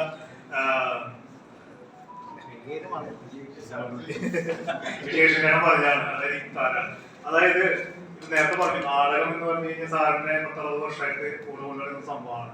അപ്പൊ അദ്ദേഹത്തിന്റെ നേതൃത്വത്തിൽ ഇവിടെ രൂപീകരിച്ച കൂട്ടായ്മയുണ്ട്, നാടകശാല ഹൈദരാബാദ്. നാടകശാല ഹൈദരാബാദ് ഇതിനു മുമ്പ് 1-2 നാടകങ്ങൾ ചെയ്തിട്ടുണ്ട്. പിന്നെ ഇവിടെ ഹൈദരാബാദിൽ ഒരുപാട് നാടക കലാകാരന്മാരുണ്ട്. അപ്പൊ അവരുടെ ഒരു കൂട്ടായ്മ എന്ന രീതിയിൽ ഒരു ഏകപാത്ര നാടക മത്സരമാണ് നമ്മൾ സംഘടിപ്പിക്കുന്നത്. അതായത് ഏകദേശം 11ഓളം സ്ക്രിപ്റ്റുകൾ ഇതിലോട്ട് വന്നു. അതിൽ നിന്ന് സെലക്ട് ചെയ്ത 8 സ്ക്രിപ്റ്റുകളാണ് നാടകങ്ങളായിട്ട് അടുത്ത ഞായറാഴ്ച അവർ സേക്രഡ് സ്പേസ് എന്ന് പറഞ്ഞിട്ട് സെക്കൻഡറാബാദിലെ സംഗീത് തിയേറ്റർ, പഴയ സംഗീത് തിയേറ്ററിന്റെ ഓപ്പോസിറ്റുള്ള ഒരു തിയേറ്ററിൽ വെച്ചാണ് നടക്കുന്നത്. അപ്പോൾ അതിൽ എല്ലാവർക്കും പങ്കെടുക്കണം. രാമകൃഷ്ണ സാർ തീർച്ചയായിട്ടും അവിടെ ഉണ്ടാവും. അതുപോലെ നിങ്ങൾ എല്ലാവരും ഇവിടെ ഉണ്ടായിരിക്കണം. ആ പരിപാടി ഇതുപോലെ തന്നെ നമുക്ക് വിജയിച്ചെടുക്കണം. Thank you so much. Thank you. അടുത്തത് ആശംസകൾ അർപ്പിക്കാൻ വരുന്നത് നമ്മുടെ പ്രിയ കവി ജി അനിൽകുമാർ. ആലപ്പുഴ ജില്ലയിലെ കൈനഗരിയിൽ ജനനം. 1984 മുതൽ ഹൈദരാബാദിൽ താമസം. കുരിശിൽ പിടയുന്ന സത്യങ്ങൾ, അതിരുകൾക്കപ്പുറം എന്നീ കവിതാ സമാഹാരങ്ങൾ പ്രസിദ്ധീകരിച്ചിട്ടുണ്ട്. ബോംബെ ആസ്ഥാനമായുള്ള EIS തിലകൻ പുരസ്കാരം, സാക്ഷി കവിതാശ്രീ പുരസ്കാരം എന്നിവ ലഭിച്ചിട്ടുണ്ട്. ദമ്മായിഗുഡയിൽ ആണ് താമസം. ഒരുപാട് കവിതകൾ വളരെ ഫ്രീക്വന്റ് ആയിട്ട് എഴുതുകയും സമൂഹ മാധ്യമങ്ങളിലൂടെയും നമ്മുടെ വാട്സപ്പ് ഗ്രൂപ്പുകളിലൂടെയും ആസ്വാദകരിലേക്ക് എത്തിക്കുകയും കവിതയെ മനസ്സോട് ചേർത്ത് കവിതയ്ക്ക് വേണ്ടി ജീവിക്കുന്ന പോലെ ഒരു തോന്നുന്ന പ്രിയ കവി. അദ്ദേഹത്തെ ഒരു പൊന്നാട നൽകി ആദരിക്കാൻ രാമകൃഷ്ണൻ സാറെ ക്ഷണിക്കുന്നു.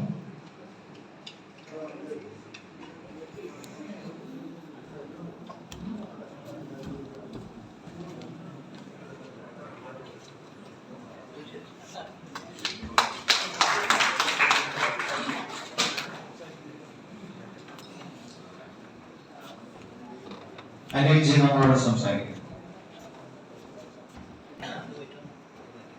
എല്ലാവർക്കും നമസ്കാരം.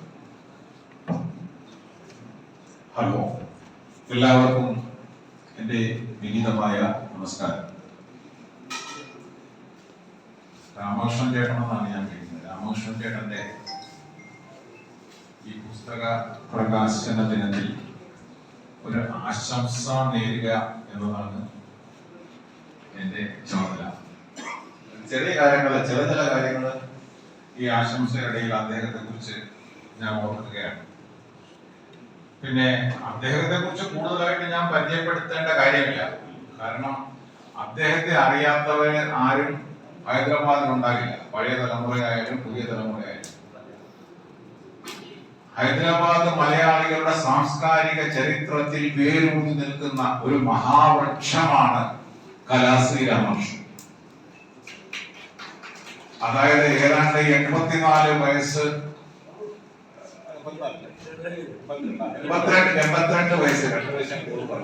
82 വയസ്സുള്ള അദ്ദേഹം ആ പഴയ കാര്യങ്ങളെ എത്ര കൃത്യമായി കോർത്തിണക്കി ഒരു പുസ്തകം തയ്യാറാക്കി എന്നത് തന്നെ അദ്ദേഹത്തിന്റെ അധ്വാനശീലവും അദ്ദേഹത്തിന്റെ മഹാമനസ്കതയും അദ്ദേഹത്തിന്റെ എല്ലാ രീതിയിലുമുള്ള ഉത്സാഹ ചാതുര്യം വ്യക്തമാക്കുന്ന കാര്യമാണ്. ഒപ്പം നാടകത്തിനും മലയാളികളുടെ എല്ലാ പ്രശ്നങ്ങൾക്കും അദ്ദേഹത്തിന്റെ പഴയ ചരിത്രങ്ങൾ ഒത്തിരി അദ്ദേഹവും ഞാനുമായി പങ്കുവച്ചിട്ടുണ്ട്.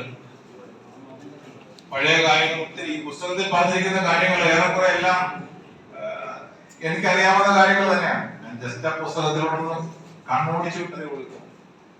കാരണം ഞങ്ങൾ അതെല്ലാം വർഷങ്ങളായിട്ട് ഡിസ്കസ് ചെയ്തിട്ടുള്ള കാര്യങ്ങളാണ്. അതുപോലെ തന്നെ അദ്ദേഹത്തിന്റെ അഭിനയ ജീവിതം, നാടകമെന്ന് പറഞ്ഞാൽ രാമകൃഷ്ണന്റെ ഇടം ഒന്നും വേണ്ട, ചോറും വേണ്ട, ഊണും വേണ്ട, ഉറക്കവും വേണ്ട, വീടും വേണ്ട, ഒന്നും വേണ്ട. അത്രയധികം അദ്ദേഹം ഡ്രാമയെ സ്നേഹിക്കുന്നു, നാടകത്തെ സ്നേഹിക്കുന്നു. ഞാൻ വിളിക്കുന്ന രാമകൃഷ്ണൻ എന്നല്ല, രാമകൃഷ്ണ എന്ന് വിളിക്കുന്നത്. രാമകൃഷ്ണ എന്ന് മാറ്റിയിട്ട് രാമകൃഷ്ണ എന്ന് ഞാൻ സ്നേഹത്തോടെ വിളിക്കാറുണ്ട് അദ്ദേഹത്തെ. പിന്നെ അഭിനയം എന്ന് പറഞ്ഞാല് അഭിനയിക്കുമ്പോൾ ഒരു ഡയലോഗ് പറഞ്ഞു പോകുകയല്ല അഭിനയം. അഭിനയിക്കുന്ന സമയത്ത് അദ്ദേഹം ഏത് ഭാഗമാണോ അഭിനയിക്കുന്നത് അത് മുഖത്ത് പ്രകടിപ്പിക്കാനുള്ള ഒരു കഴിവ്, അത് ഞാൻ രാമകൃഷ്ണൻ ചേട്ടനില് വളരെ വ്യക്തമായി ദർശിച്ചിട്ടുണ്ട്. എന്തുകൊണ്ടും വളരെ സന്തോഷകരമായ ഈ സുദിനത്തിൽ അദ്ദേഹത്തിന്റെ ഈ പുസ്തക പ്രകാശന ചടങ്ങിൽ ഒരു ആശംസ നേരാൻ എനിക്ക് കിട്ടിയ ഈ അവസരത്തിൽ ഞാൻ വളരെ സന്തുഷ്ടനാണ്. ഈ പുസ്തക പ്രകാശന ദിനത്തിലെ എല്ലാവിധ ആശംസകളും നേരുന്നു. ഇനിയും രാമകൃഷ്ണൻ ചേട്ടന്റെ തൂലികയിൽ നിന്നും പുസ്തകങ്ങൾ പിറക്കട്ടെ. അദ്ദേഹം വളരെയധികം കാലം നമ്മൾക്കൊപ്പം, നമ്മൾ ഗൗരവനായി നമ്മളുടെ തോളിൽ കൈയിട്ട് ഇനിയും ഉണ്ടാകണമെന്ന് ആശംസിച്ചുകൊണ്ട് ഞാൻ എന്റെ വാക്കുകൾ ഉപസംഹരിക്കുന്നു. ഉപസംഹരിക്കാൻ വരട്ടെ.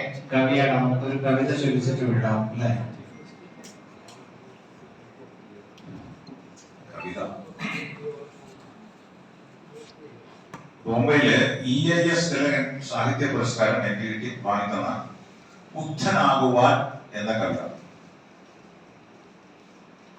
ബുദ്ധമാർഗം തിരയുവാനാഗ്രഹം, ബന്ധനസ്ഥണി ജന്മബന്ധങ്ങളാൽ അർദ്ധരാത്രിയുണർന്നു പുറപ്പെടാൻ ഒട്ടുമാകാതെ ബന്ധക്കുരുക്കുകൾ.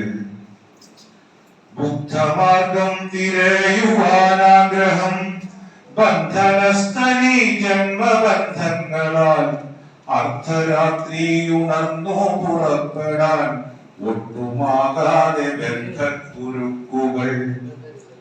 തൊട്ടരികിൽ ശയിച്ചിടുമോ മലാൾ, എത്ര നാളായി നിഴലായി തുടർന്നവൾ, കുഞ്ഞുമക്കളോടൊത്തു കിടക്കയിൽ നിദ്രതന്മണി മാറിൽ മയക്കമായി. അച്ഛനെന്ന വിളിയുമായി കുട്ടികൾ അച്ഛനെ തിരഞ്ഞെത്തിടും രാവിലെ, എത്തിടും പരിഭ്രാന്തയായി പത്നിയും, ചത്ത വീടുപോലാകും ഭവനവും. രാജ്യഭാരമൊട്ടില്ലൻ ശിരസിലായി രാജയോഗമെന്നോതുന്നു ജാതകം, ഏതു ശാസ്ത്രമിതെന്തു തലവിധി, എന്റെ ചുറ്റും തിരിഞ്ഞു ശനിഗ്രഹം. രാജ്യഭാരമൊട്ടില്ലൻ ശിരസിലായി രാജയോഗമെന്നോതുന്നു ജാതകം, ഏതു ശാസ്ത്രമിതെന്തു തലവിധി, എന്റെ ചുറ്റും തിരിഞ്ഞു ശനിഗ്രഹം. വെച്ച ചോറുകളൊക്കെ പിഴച്ചതാം കൊച്ചു ജീവിത യാത്ര ദുരന്തമായി, പിച്ച വെച്ചു നടന്ന നാൾ തൊട്ടൊഴി ദുഃഖഭാരമതിൻ പൊരുൾ തേടിയോ. ബോധിതൻ തണൽ തേടി നടന്നതും ബോധമറ്റന്നു വീതിയിൽ വീണതും, തിക്തമീ ലോക സത്യം നുണഞ്ഞതിൻ കത്തുമോർമ്മയിലെത്തി പകലുകൾ. ആശയീ ദുഃഖ കാരണമെന്നൊരു മോശമല്ലാത്ത ചിന്തയിൽ വീണതും, ആശയെല്ലാം വെടിഞ്ഞു നടന്ന നാൾ ഭ്രാന്തനെന്ന വിളിപ്പേരുണർന്നതും. ആശയീ ദുഃഖ കാരണമെന്നൊരു മോശമല്ലാത്ത ചിന്തയിൽ വീണതും, ആശയെല്ലാം വെടിഞ്ഞു നടന്ന നാൾ ഭ്രാന്തനെന്ന വിളിപ്പേരുണർന്നതും. ഭ്രാന്തമായിരുന്നൻ പകലുകൾ, ശാന്തി തെല്ലും തഴുകാത്ത രാത്രികൾ, ആശയില്ലെങ്കിൽ എന്തിനീ ജീവിതം, ആശയക്കുരുക്കേറിയ ചിന്തകൾ. ഭ്രാന്തമായിരുന്നൻ പകലുകൾ, ശാന്തി തെല്ലും തഴുകാത്ത രാത്രികൾ, ആശയില്ലെങ്കിൽ എന്തിനീ ജീവിതം, ആശയക്കുരുക്കേറിയ ചിന്തകൾ.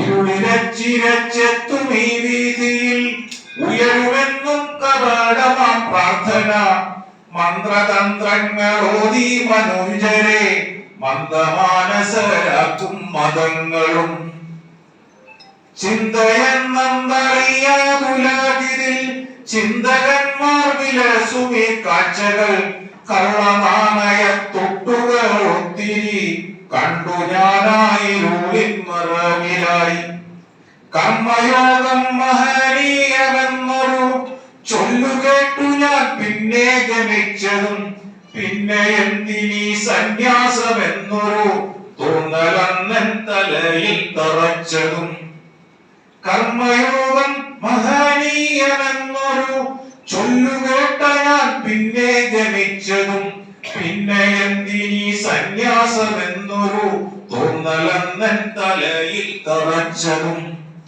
നന്മതിന്മ തിരിഞ്ഞു മടുത്തവൻ നന്ദി ചൊല്ലി തിരിച്ചു പോകുന്നിതാ ബുദ്ധനാകുവാനാകില്ല എനിക്കതിൽ ബുദ്ധിമുട്ടുകളിന്നില്ല ലോകരെ നന്മതിന്മ തിരിഞ്ഞു മടുത്തവൻ നന്ദി ചൊല്ലി തിരിച്ചു പോകുന്നിതാ ബുദ്ധനാകുവാനാകില്ല എനിക്കതിൽ ബുദ്ധിമുട്ടുകളിന്നില്ല ലോകരെ. നന്ദി, നമസ്കാരം. Thank you. ഇന്നത്തെ ഈ ചടങ്ങിനെ മാറ്റുകൂട്ടിയ ഈ കവിത ആലോചിച്ചതിന് ജി അനിൽകുമാർ സാറിന് ഒരിക്കൽ കൂടി നന്ദി പറയുന്നു. ഓൾ ഇന്ത്യ മലയാളി അസോസിയേഷൻ ഹൈദരാബാദിലെ ഓരോ വ്യക്തികളുടെയും ജീവിത പ്രശ്നങ്ങളിലേക്ക് സാന്ത്വനത്തിന്റെ സ്പർശവുമായി എത്തുന്ന ഏതൊരാവശ്യത്തിനും വിളിക്കാവുന്ന ഓൾ ഇന്ത്യ മലയാളി അസോസിയേഷനാണ് ഇന്നത്തെ ഈ പ്രോഗ്രാമിന്റെ ചെലവുകൾ വഹിക്കുന്നത്. അതെ, ഓൾ ഇന്ത്യ മലയാളി അസോസിയേഷന്റെ president Shri PDK Raman sir, secretary Shri VAK Menon sir എന്നിവരെ വേദിയിലേക്ക് ക്ഷണിക്കുന്നു. അവരുടെ പൊന്നാട് നൽകാൻ ശ്രീ മാധവൻ സാറാണ് എത്തിയത്.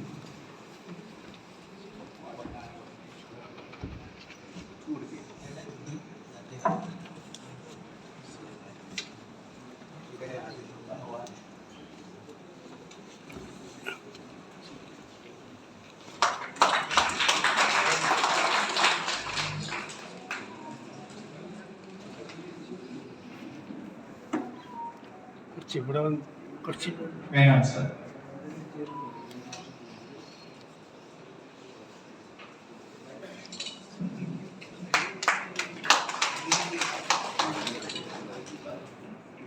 ഇവിടെ വന്നിട്ട് ആശംസ അവിടുന്ന് ഇടാൻ ഇപ്പോട്ട് ഇനി വേണ്ട സൈഡ് കാണുന്നില്ല. ആശംസകൾ.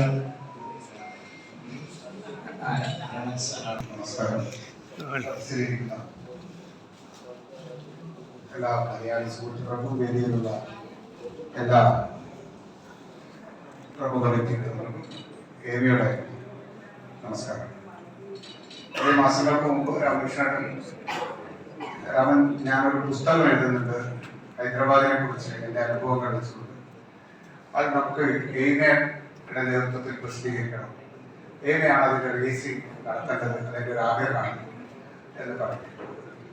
അതിനുശേഷം പിന്നെ ഏറെ മാസങ്ങൾക്ക് ശേഷം രാമകൃഷ്ണൻ ആ പുസ്തകം പ്രസിദ്ധീകരിച്ചത് ഞാൻ വിളിച്ച് ചോദിക്കും, രാമകൃഷ്ണന്റെ ബുക്സ് അത് പ്രിന്റ് ചെയ്യുന്നുണ്ട് എന്ന് പറയും. അപ്പൊ അതങ്ങനെ കഴിഞ്ഞു പോയതിനു ശേഷം ഞങ്ങൾ ദീർഘമായ അനുഭവവും രാമകൃഷ്ണന്റെ സാംസ്കാരിക കലാരംഗങ്ങളിലുള്ള സംഭാവനകളും പരിഗണിച്ചുകൊണ്ട് ഞങ്ങൾ കഴിഞ്ഞ 6 മാസം മുമ്പ് എയിമയുടെ ഒരു വലിയ വേദിയിൽ വെച്ച് അദ്ദേഹത്തിന് ലൈഫ് ടൈം അച്ചീവ്മെന്റ് അവാർഡ് കൊടുക്കുകയാണ്. അതിനുശേഷം പുസ്തകം പ്രിന്റായി വന്നപ്പോൾ തീർച്ചയായും ഞങ്ങളുടെ കമ്മിറ്റി ചേർന്നപ്പോൾ ആ ഒരു പ്രപ്പോസൽ അത് നമ്മുടെ NCC മെമ്പറായ BCR നായരാണ് പറഞ്ഞത്. ഇങ്ങനെ ഒരു പുസ്തകം രാമകൃഷ്ണൻ കംപ്ലീറ്റ് ചെയ്തിട്ടുണ്ട്, പുറത്തിറക്കാൻ പോവുകയാണ്. നമ്മൾ അതിന് വേണ്ട എല്ലാ കാര്യങ്ങളും ചെയ്യണം. ഓൾറെഡി രാമകൃഷ്ണന്റെ ഭാഗത്ത് നമുക്ക് ഒരു സജഷൻ അങ്ങനെ വന്നിട്ടുണ്ട്. അതുകൊണ്ട് അതിനുവേണ്ട എല്ലാ കാര്യങ്ങളും നമുക്ക് ചെയ്യാം തീരുമാനിക്കുകയും ഞങ്ങൾ അതിനുവേണ്ടി മുന്നോട്ട് വരികയും ചെയ്യും. ഇത് ഏമ ചെയ്യുന്ന ഒട്ടനവധി കാര്യങ്ങളിൽ ഒന്നാണ്. പക്ഷെ രാമകൃഷ്ണന്റെ കാര്യം വരുമ്പോൾ രാമകൃഷ്ണൻ ഈ ഹൈദരാബാദിലെ മലയാളികളുടെ ഇടയിലുള്ള ഏറ്റവും ഉയരം കൂടിയ ടോൾ പില്ലർ എന്ന് തന്നെ പറയും. അദ്ദേഹത്തിന്റെ കൂടെ നിൽക്കാൻ കഴിയുക എന്ന് പറയുന്നത് വ്യക്തിപരമായിരിക്കും, സംഘടന എന്നുള്ള നിലയ്ക്ക് ഏവക്കും വലിയ അഭിമാനമാണ്. അദ്ദേഹത്തിന്റെ കൂടെ ഏകയുടെ പേര് കൂട്ടിച്ചേർക്കാൻ കഴിഞ്ഞത് തന്നെയാണ് ഞങ്ങൾക്ക് ഇക്കാര്യത്തിലുള്ള സന്തോഷം. പിന്നെ പുസ്തകത്തെക്കുറിച്ച് പുസ്തകം വായിച്ചിട്ടില്ല, പക്ഷെ ഞാൻ പറഞ്ഞു കേട്ടിടത്തോളം വളരെ മനോഹരമായ പുസ്തകമാണ് എന്ന് എനിക്ക് തോന്നുന്നു. ഒരു കാര്യം എന്തായാലും 60-70 കൊല്ലക്കാലം 60 കൊല്ലക്കാലം ഹൈദരാബാദ് നഗരത്തിൽ ജീവിച്ച് ആ ഓർമ്മകൾ എഴുതി വരും തലമുറക്ക് വേണ്ടി കൊടുക്കാനുള്ള ഒരു ശ്രമം അത് വളരെ വിലപ്പെട്ടതാണ്. കാരണം ലോകം വളരെ വളരെ വളരെ വളരെ ഫാസ്റ്റ്ലി മൂവിങ് സൊസൈറ്റിയാണ് നമ്മൾ.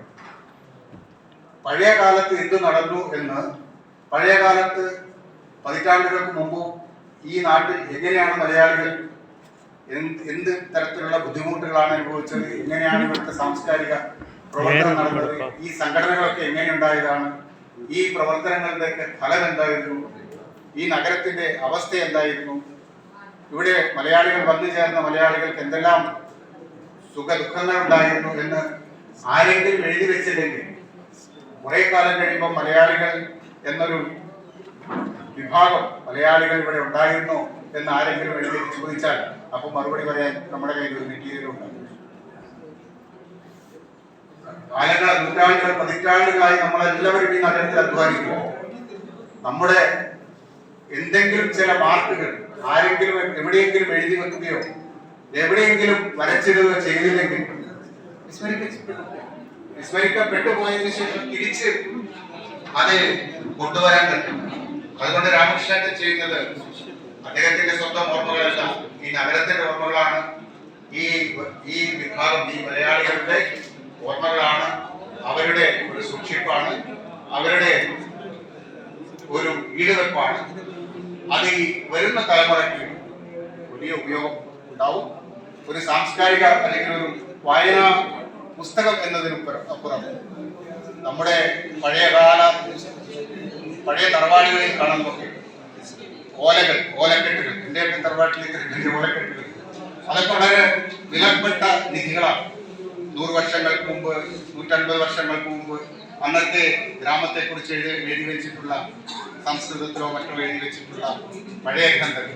അതുപോലെ തന്നെ കാലം കഴിയുമ്പോൾ ഈ ബുക്ക് നമ്മുടെ തലമുറയ്ക്ക്, നമ്മുടെ ചെറുപ്പക്കാർക്ക്, നമ്മുടെ നാട്ടിൽ നിന്ന് വരുന്ന മലയാളികൾക്ക് ഒരു റെഫറൻസ് ബുക്കായി ഉപയോഗിക്കാൻ പറ്റുമെന്ന് ഞാൻ കരുതുന്നു. ഇതിന് ഇത്തരം വലിയ ശ്രമം നടത്തിയ രാമകൃഷ്ണനോടുള്ള ഞങ്ങളുടെ ചെറുപ്പക്കാരുടെയും ഈ മലയാളി സംഘടനയുടെ നന്ദി തീർച്ചയായും അറിയിക്കുന്നു. എല്ലാവർക്കും നമസ്കാരം, നന്ദി.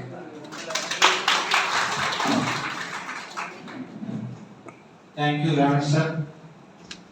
അടുത്ത മേനോൻ സാർ ഒരാശംസ പറയുന്നു. പിന്നെ നമ്മുടെ ഇത്താരയുടെ ഒരു തീം സോങ് ഇവിടെ പ്ലേ ചെയ്യുന്നതായിരിക്കും. ഇതിൽ നിന്ന് പ്രചോദനം ഉൾക്കൊണ്ട ഈ യാത്ര മുന്നോട്ടല്ലേ, ഇത് തുടർന്നുകൊണ്ടേയിരിക്കും അനുസൃതമായി ഓരോരുത്തരിൽ നിന്ന് കൈമാറി അങ്ങനെ അടുത്ത ആഴ്ച അവതരിപ്പിക്കാൻ പോകുന്ന ഇത്താര എന്ന ഏകനാടക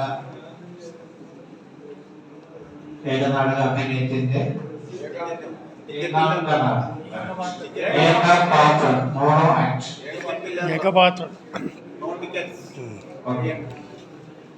അതിനു മുമ്പ് മേനോൻ സാർ നമ്മളോട് സംസാരിക്കുന്നു.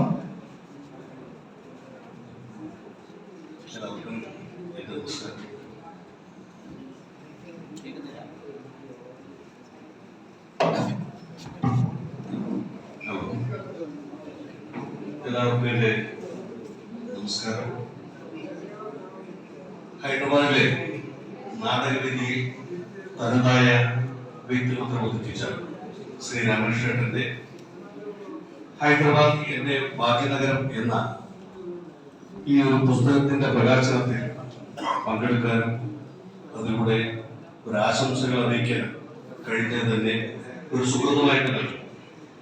അതിലൂടെല്ലാതെ നാടകത്തെ സ്നേഹിക്കുകയും അതുപോലെ തന്നെ തന്റെ ജീവിതത്തിന്റെ വലിയൊരു പങ്ക് തന്നെ നാടകത്തിലും കലാ സാംസ്കാരിക രംഗത്തും അതിന്റെ പ്രവർത്തനങ്ങൾക്ക് വേണ്ടിയും ഒരുപാട് കഷ്ടപ്പെട്ടിട്ടുള്ളൊരു നടനൻ, അതുപോലെ തന്നെ സാമൂഹ്യ പ്രവർത്തനങ്ങളാണ് നമ്മുടെ രാമകൃഷ്ണേട്ടൻ. ഈ കലയും സംസ്കാരവും എന്ന് പറയുന്നത് തന്നെ നമ്മുടെ സമൂഹത്തിന്റെ ആത്മാവാണെന്ന് മനസ്സിലാക്കുകയും ആ ആത്മാവിലൂടെ തന്നെ തന്റെ പ്രവർത്തനത്തിലൂടെ തന്നെ അതിനെ ആത്മാവിനെ തിരിച്ചറിയുകയും ചെയ്ത ഒരു കലാകാരനാണ് നമ്മുടെ ശ്രീ കലാശ്രീ രാമകൃഷ്ണേട്ടൻ. വയസ്സ് ഒരു സംഖ്യ മാത്രമാണെന്ന് അദ്ദേഹം തെളിയിച്ചിട്ടുള്ള ഒരുപാട് സന്ദർഭങ്ങൾ നമുക്കുണ്ട്. കഴിഞ്ഞ കാലഘട്ടത്തിൽ കഴിഞ്ഞ ഒരു 6 മാസം മുമ്പാണ് നമ്മുടെ ഹൈദരാബാദ് യൂണിവേഴ്സിറ്റിയിൽ വെച്ച് അദ്ദേഹത്തിന്റെ ഒരു നാടകം അവതരിപ്പിക്കുകയുണ്ടായി. അദ്ദേഹത്തിന്റെ ആരോഗ്യപരമായ പ്രശ്നങ്ങളെയും മറ്റ് ബുദ്ധിമുട്ടുകളെയും തുടർന്നുകൊണ്ട് തന്റെ ഈ ഏകമാത്ര നാടകം അനായാസമായി അവതരിപ്പിക്കുകയും അതുപോലെ തന്നെ ഹൈദരാബാദ് യൂണിവേഴ്സിറ്റിയിലെ ഫാക്കൽറ്റിയും അവിടുത്തെ സ്റ്റുഡൻസും അതിനെ വളരെയധികം ശ്ലാഘിക്കുകയും ചെയ്ത ഒരു സന്ദർഭം നമുക്ക് മനസ്സിലാക്കാവുന്നതാണ്. അതുപോലെ തന്നെ രാമകൃഷ്ണൻ, ഞാൻ ഒരു 10-35 കൊല്ലമായിട്ട് അദ്ദേഹത്തിനെ അറിയാവുന്ന ആളാണ്. വളരെ അദ്ദേഹത്തിന്റെ ഓഫീസിൽ പലപ്പോഴും പോയിട്ടുണ്ട്. ഞങ്ങൾ അവിടുത്തെ ക്യാൻറ്റീനിൽ പലപ്പോഴും ചായ കുടിക്കാതിരിക്കപ്പെടുന്നിട്ടും അദ്ദേഹത്തിന് നാടകത്തിനെ കുറിച്ചും കലാരംഗത്തെ കാര്യങ്ങളെ കുറിച്ചും മാത്രമാണ് ഏറ്റവും കൂടുതൽ സംസാരിക്കാനുണ്ടായിരുന്നത്. അപ്പൊ എന്തായാലും ഈ ഒരു സന്ദർഭത്തിൽ അദ്ദേഹത്തെ അനുമോദിക്കാനും അതുപോലെ തന്നെ ഈ പുസ്തകം വരും തലമുറയ്ക്ക് വലിയൊരു വിജ്ഞാനത്തിന്റെ അല്ലെങ്കിൽ അതുപോലെ തന്നെ ഒരു ചരിത്രത്തിന്റെ ഒരു വിജ്ഞാനം കൊടുക്കുന്നതിനും മറ്റും ഒരു പ്രചോദനമാവും എന്ന് ഞാൻ വിശ്വസിക്കുന്നു. അതുകൊണ്ട് തന്നെ അദ്ദേഹത്തിന്റെ ജീവിതത്തിൽ ഇനിയും ആരോഗ്യവും അതുപോലെ തന്നെ സന്തോഷവും ഉണ്ടാകണം. അതുപോലെ തന്നെ നമ്മുടെ കലാ സാംസ്കാരിക രംഗത്ത് നമ്മളോടൊപ്പം അദ്ദേഹം ഉണ്ടായിരിക്കണം എന്ന് മാത്രം ആശംസിച്ചുകൊണ്ട് അദ്ദേഹത്തിന്റെ ഈ പുസ്തകത്തിന് ആശംസകൾ അനുമോദനങ്ങൾ അറിയിക്കുന്നു. നന്ദി, നമസ്കാരം. Thank you. ഈ പുസ്തകത്തിന്റെ കോപ്പികൾ അവിടെ അവൈലബിൾ ആണ്. എല്ലാവരും വാങ്ങണം, വായിക്കണം, അഭിപ്രായം രേഖപ്പെടുത്തണം, ഭാവി തലമുറയ്ക്ക് വേണ്ടി സൂക്ഷിച്ചു വെക്കണം എന്നൊരിക്കൽ കൂടെ ഓർമ്മിപ്പിക്കുന്നു. ഇത്താര എന്ന ഏകപാത്ര നാടകത്തിന്റെ തീം സോങ്, ഇത് തീം സോങ് എഴുതിയിരിക്കുന്നത് നമ്മുടെ പ്രിയപ്പെട്ട രാജീവ് നായർ സാറാണ്. രാജീവ് നായർ സാർ ഹൈദരാബാദിലെ ചലച്ചിത്ര രംഗത്ത് ഇന്ന് മലയാളികളുടെ അഹങ്കാരമായ രാജീവ് നായർ എഴുതിയ ഈ തീം സോങ് അവതരിപ്പിക്കാൻ പ്ലേ ചെയ്യാൻ കൃഷ്ണകുമാർ പടത്തിൽ ചെയ്തു.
എനിക്ക് വളരെ സന്തോഷമുണ്ട്. എന്തായാലും അനുജയോട് 2 വാക്ക്. സാരമല്ല, ഞാൻ I B loud enough. So ഇവിടെ ഉള്ള മാന്യ അതിഥികൾക്കും രാമകൃഷ്ണൻ ചേട്ടൻ എല്ലാവർക്കും നമസ്കാരം. ക്ഷമിക്കണം വൈകി വന്നതിന്. പക്ഷെ ഇവിടെ തന്നെ 1/2 മണിക്കൂർ കറങ്ങി.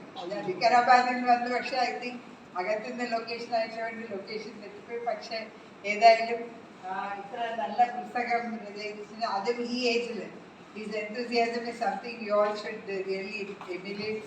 അത് ശരിക്കും ഐ കീപ് അഡ്മയറിങ് ഹിം. എപ്പോഴും എന്തെങ്കിലും എപ്പോഴോ റിട്ടയർ ആയി കഴിഞ്ഞിട്ടും എത്ര ഇൻട്രസ്റ്റോടെ ഓരോരോ കാര്യങ്ങൾ ചെയ്യും. മലയാള സഭയാവട്ടെ, അതിങ്ങൾ പിന്നെ നമ്മുടെ ഫെസ്റ്റിവൽസാവട്ടെ, എല്ലാത്തിലും Ramakrishnan ചേട്ടനുണ്ടാവും. He's related to me, but before we were related, I know him because he was associated in many of the things. So I congratulate him. And നമ്മൾ എല്ലാവരും ചേട്ടനെ പോലെ ഇതേ enthusiasm എത്ര വയസ്സെന്താ എന്തെങ്കിലും ആവട്ടെ, പക്ഷെ ഇങ്ങയുടെ enthusiasm ഇങ്ങയുടെ നമ്മളെല്ലാവരും ഇൻസ്പിറേഷൻ ആയിട്ട് വെക്കണമെന്ന് ഞാൻ നിങ്ങളോട് എല്ലാവരോടും wish ചെയ്യുന്നുണ്ട്. I thank you once again and congratulations. Thank you very much.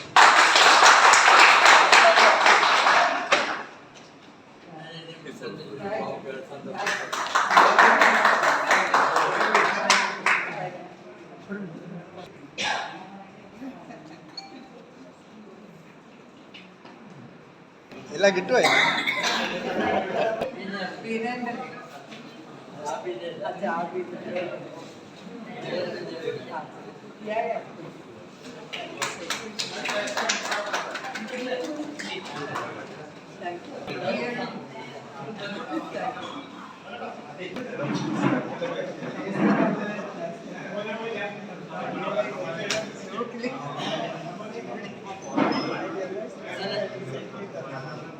You want to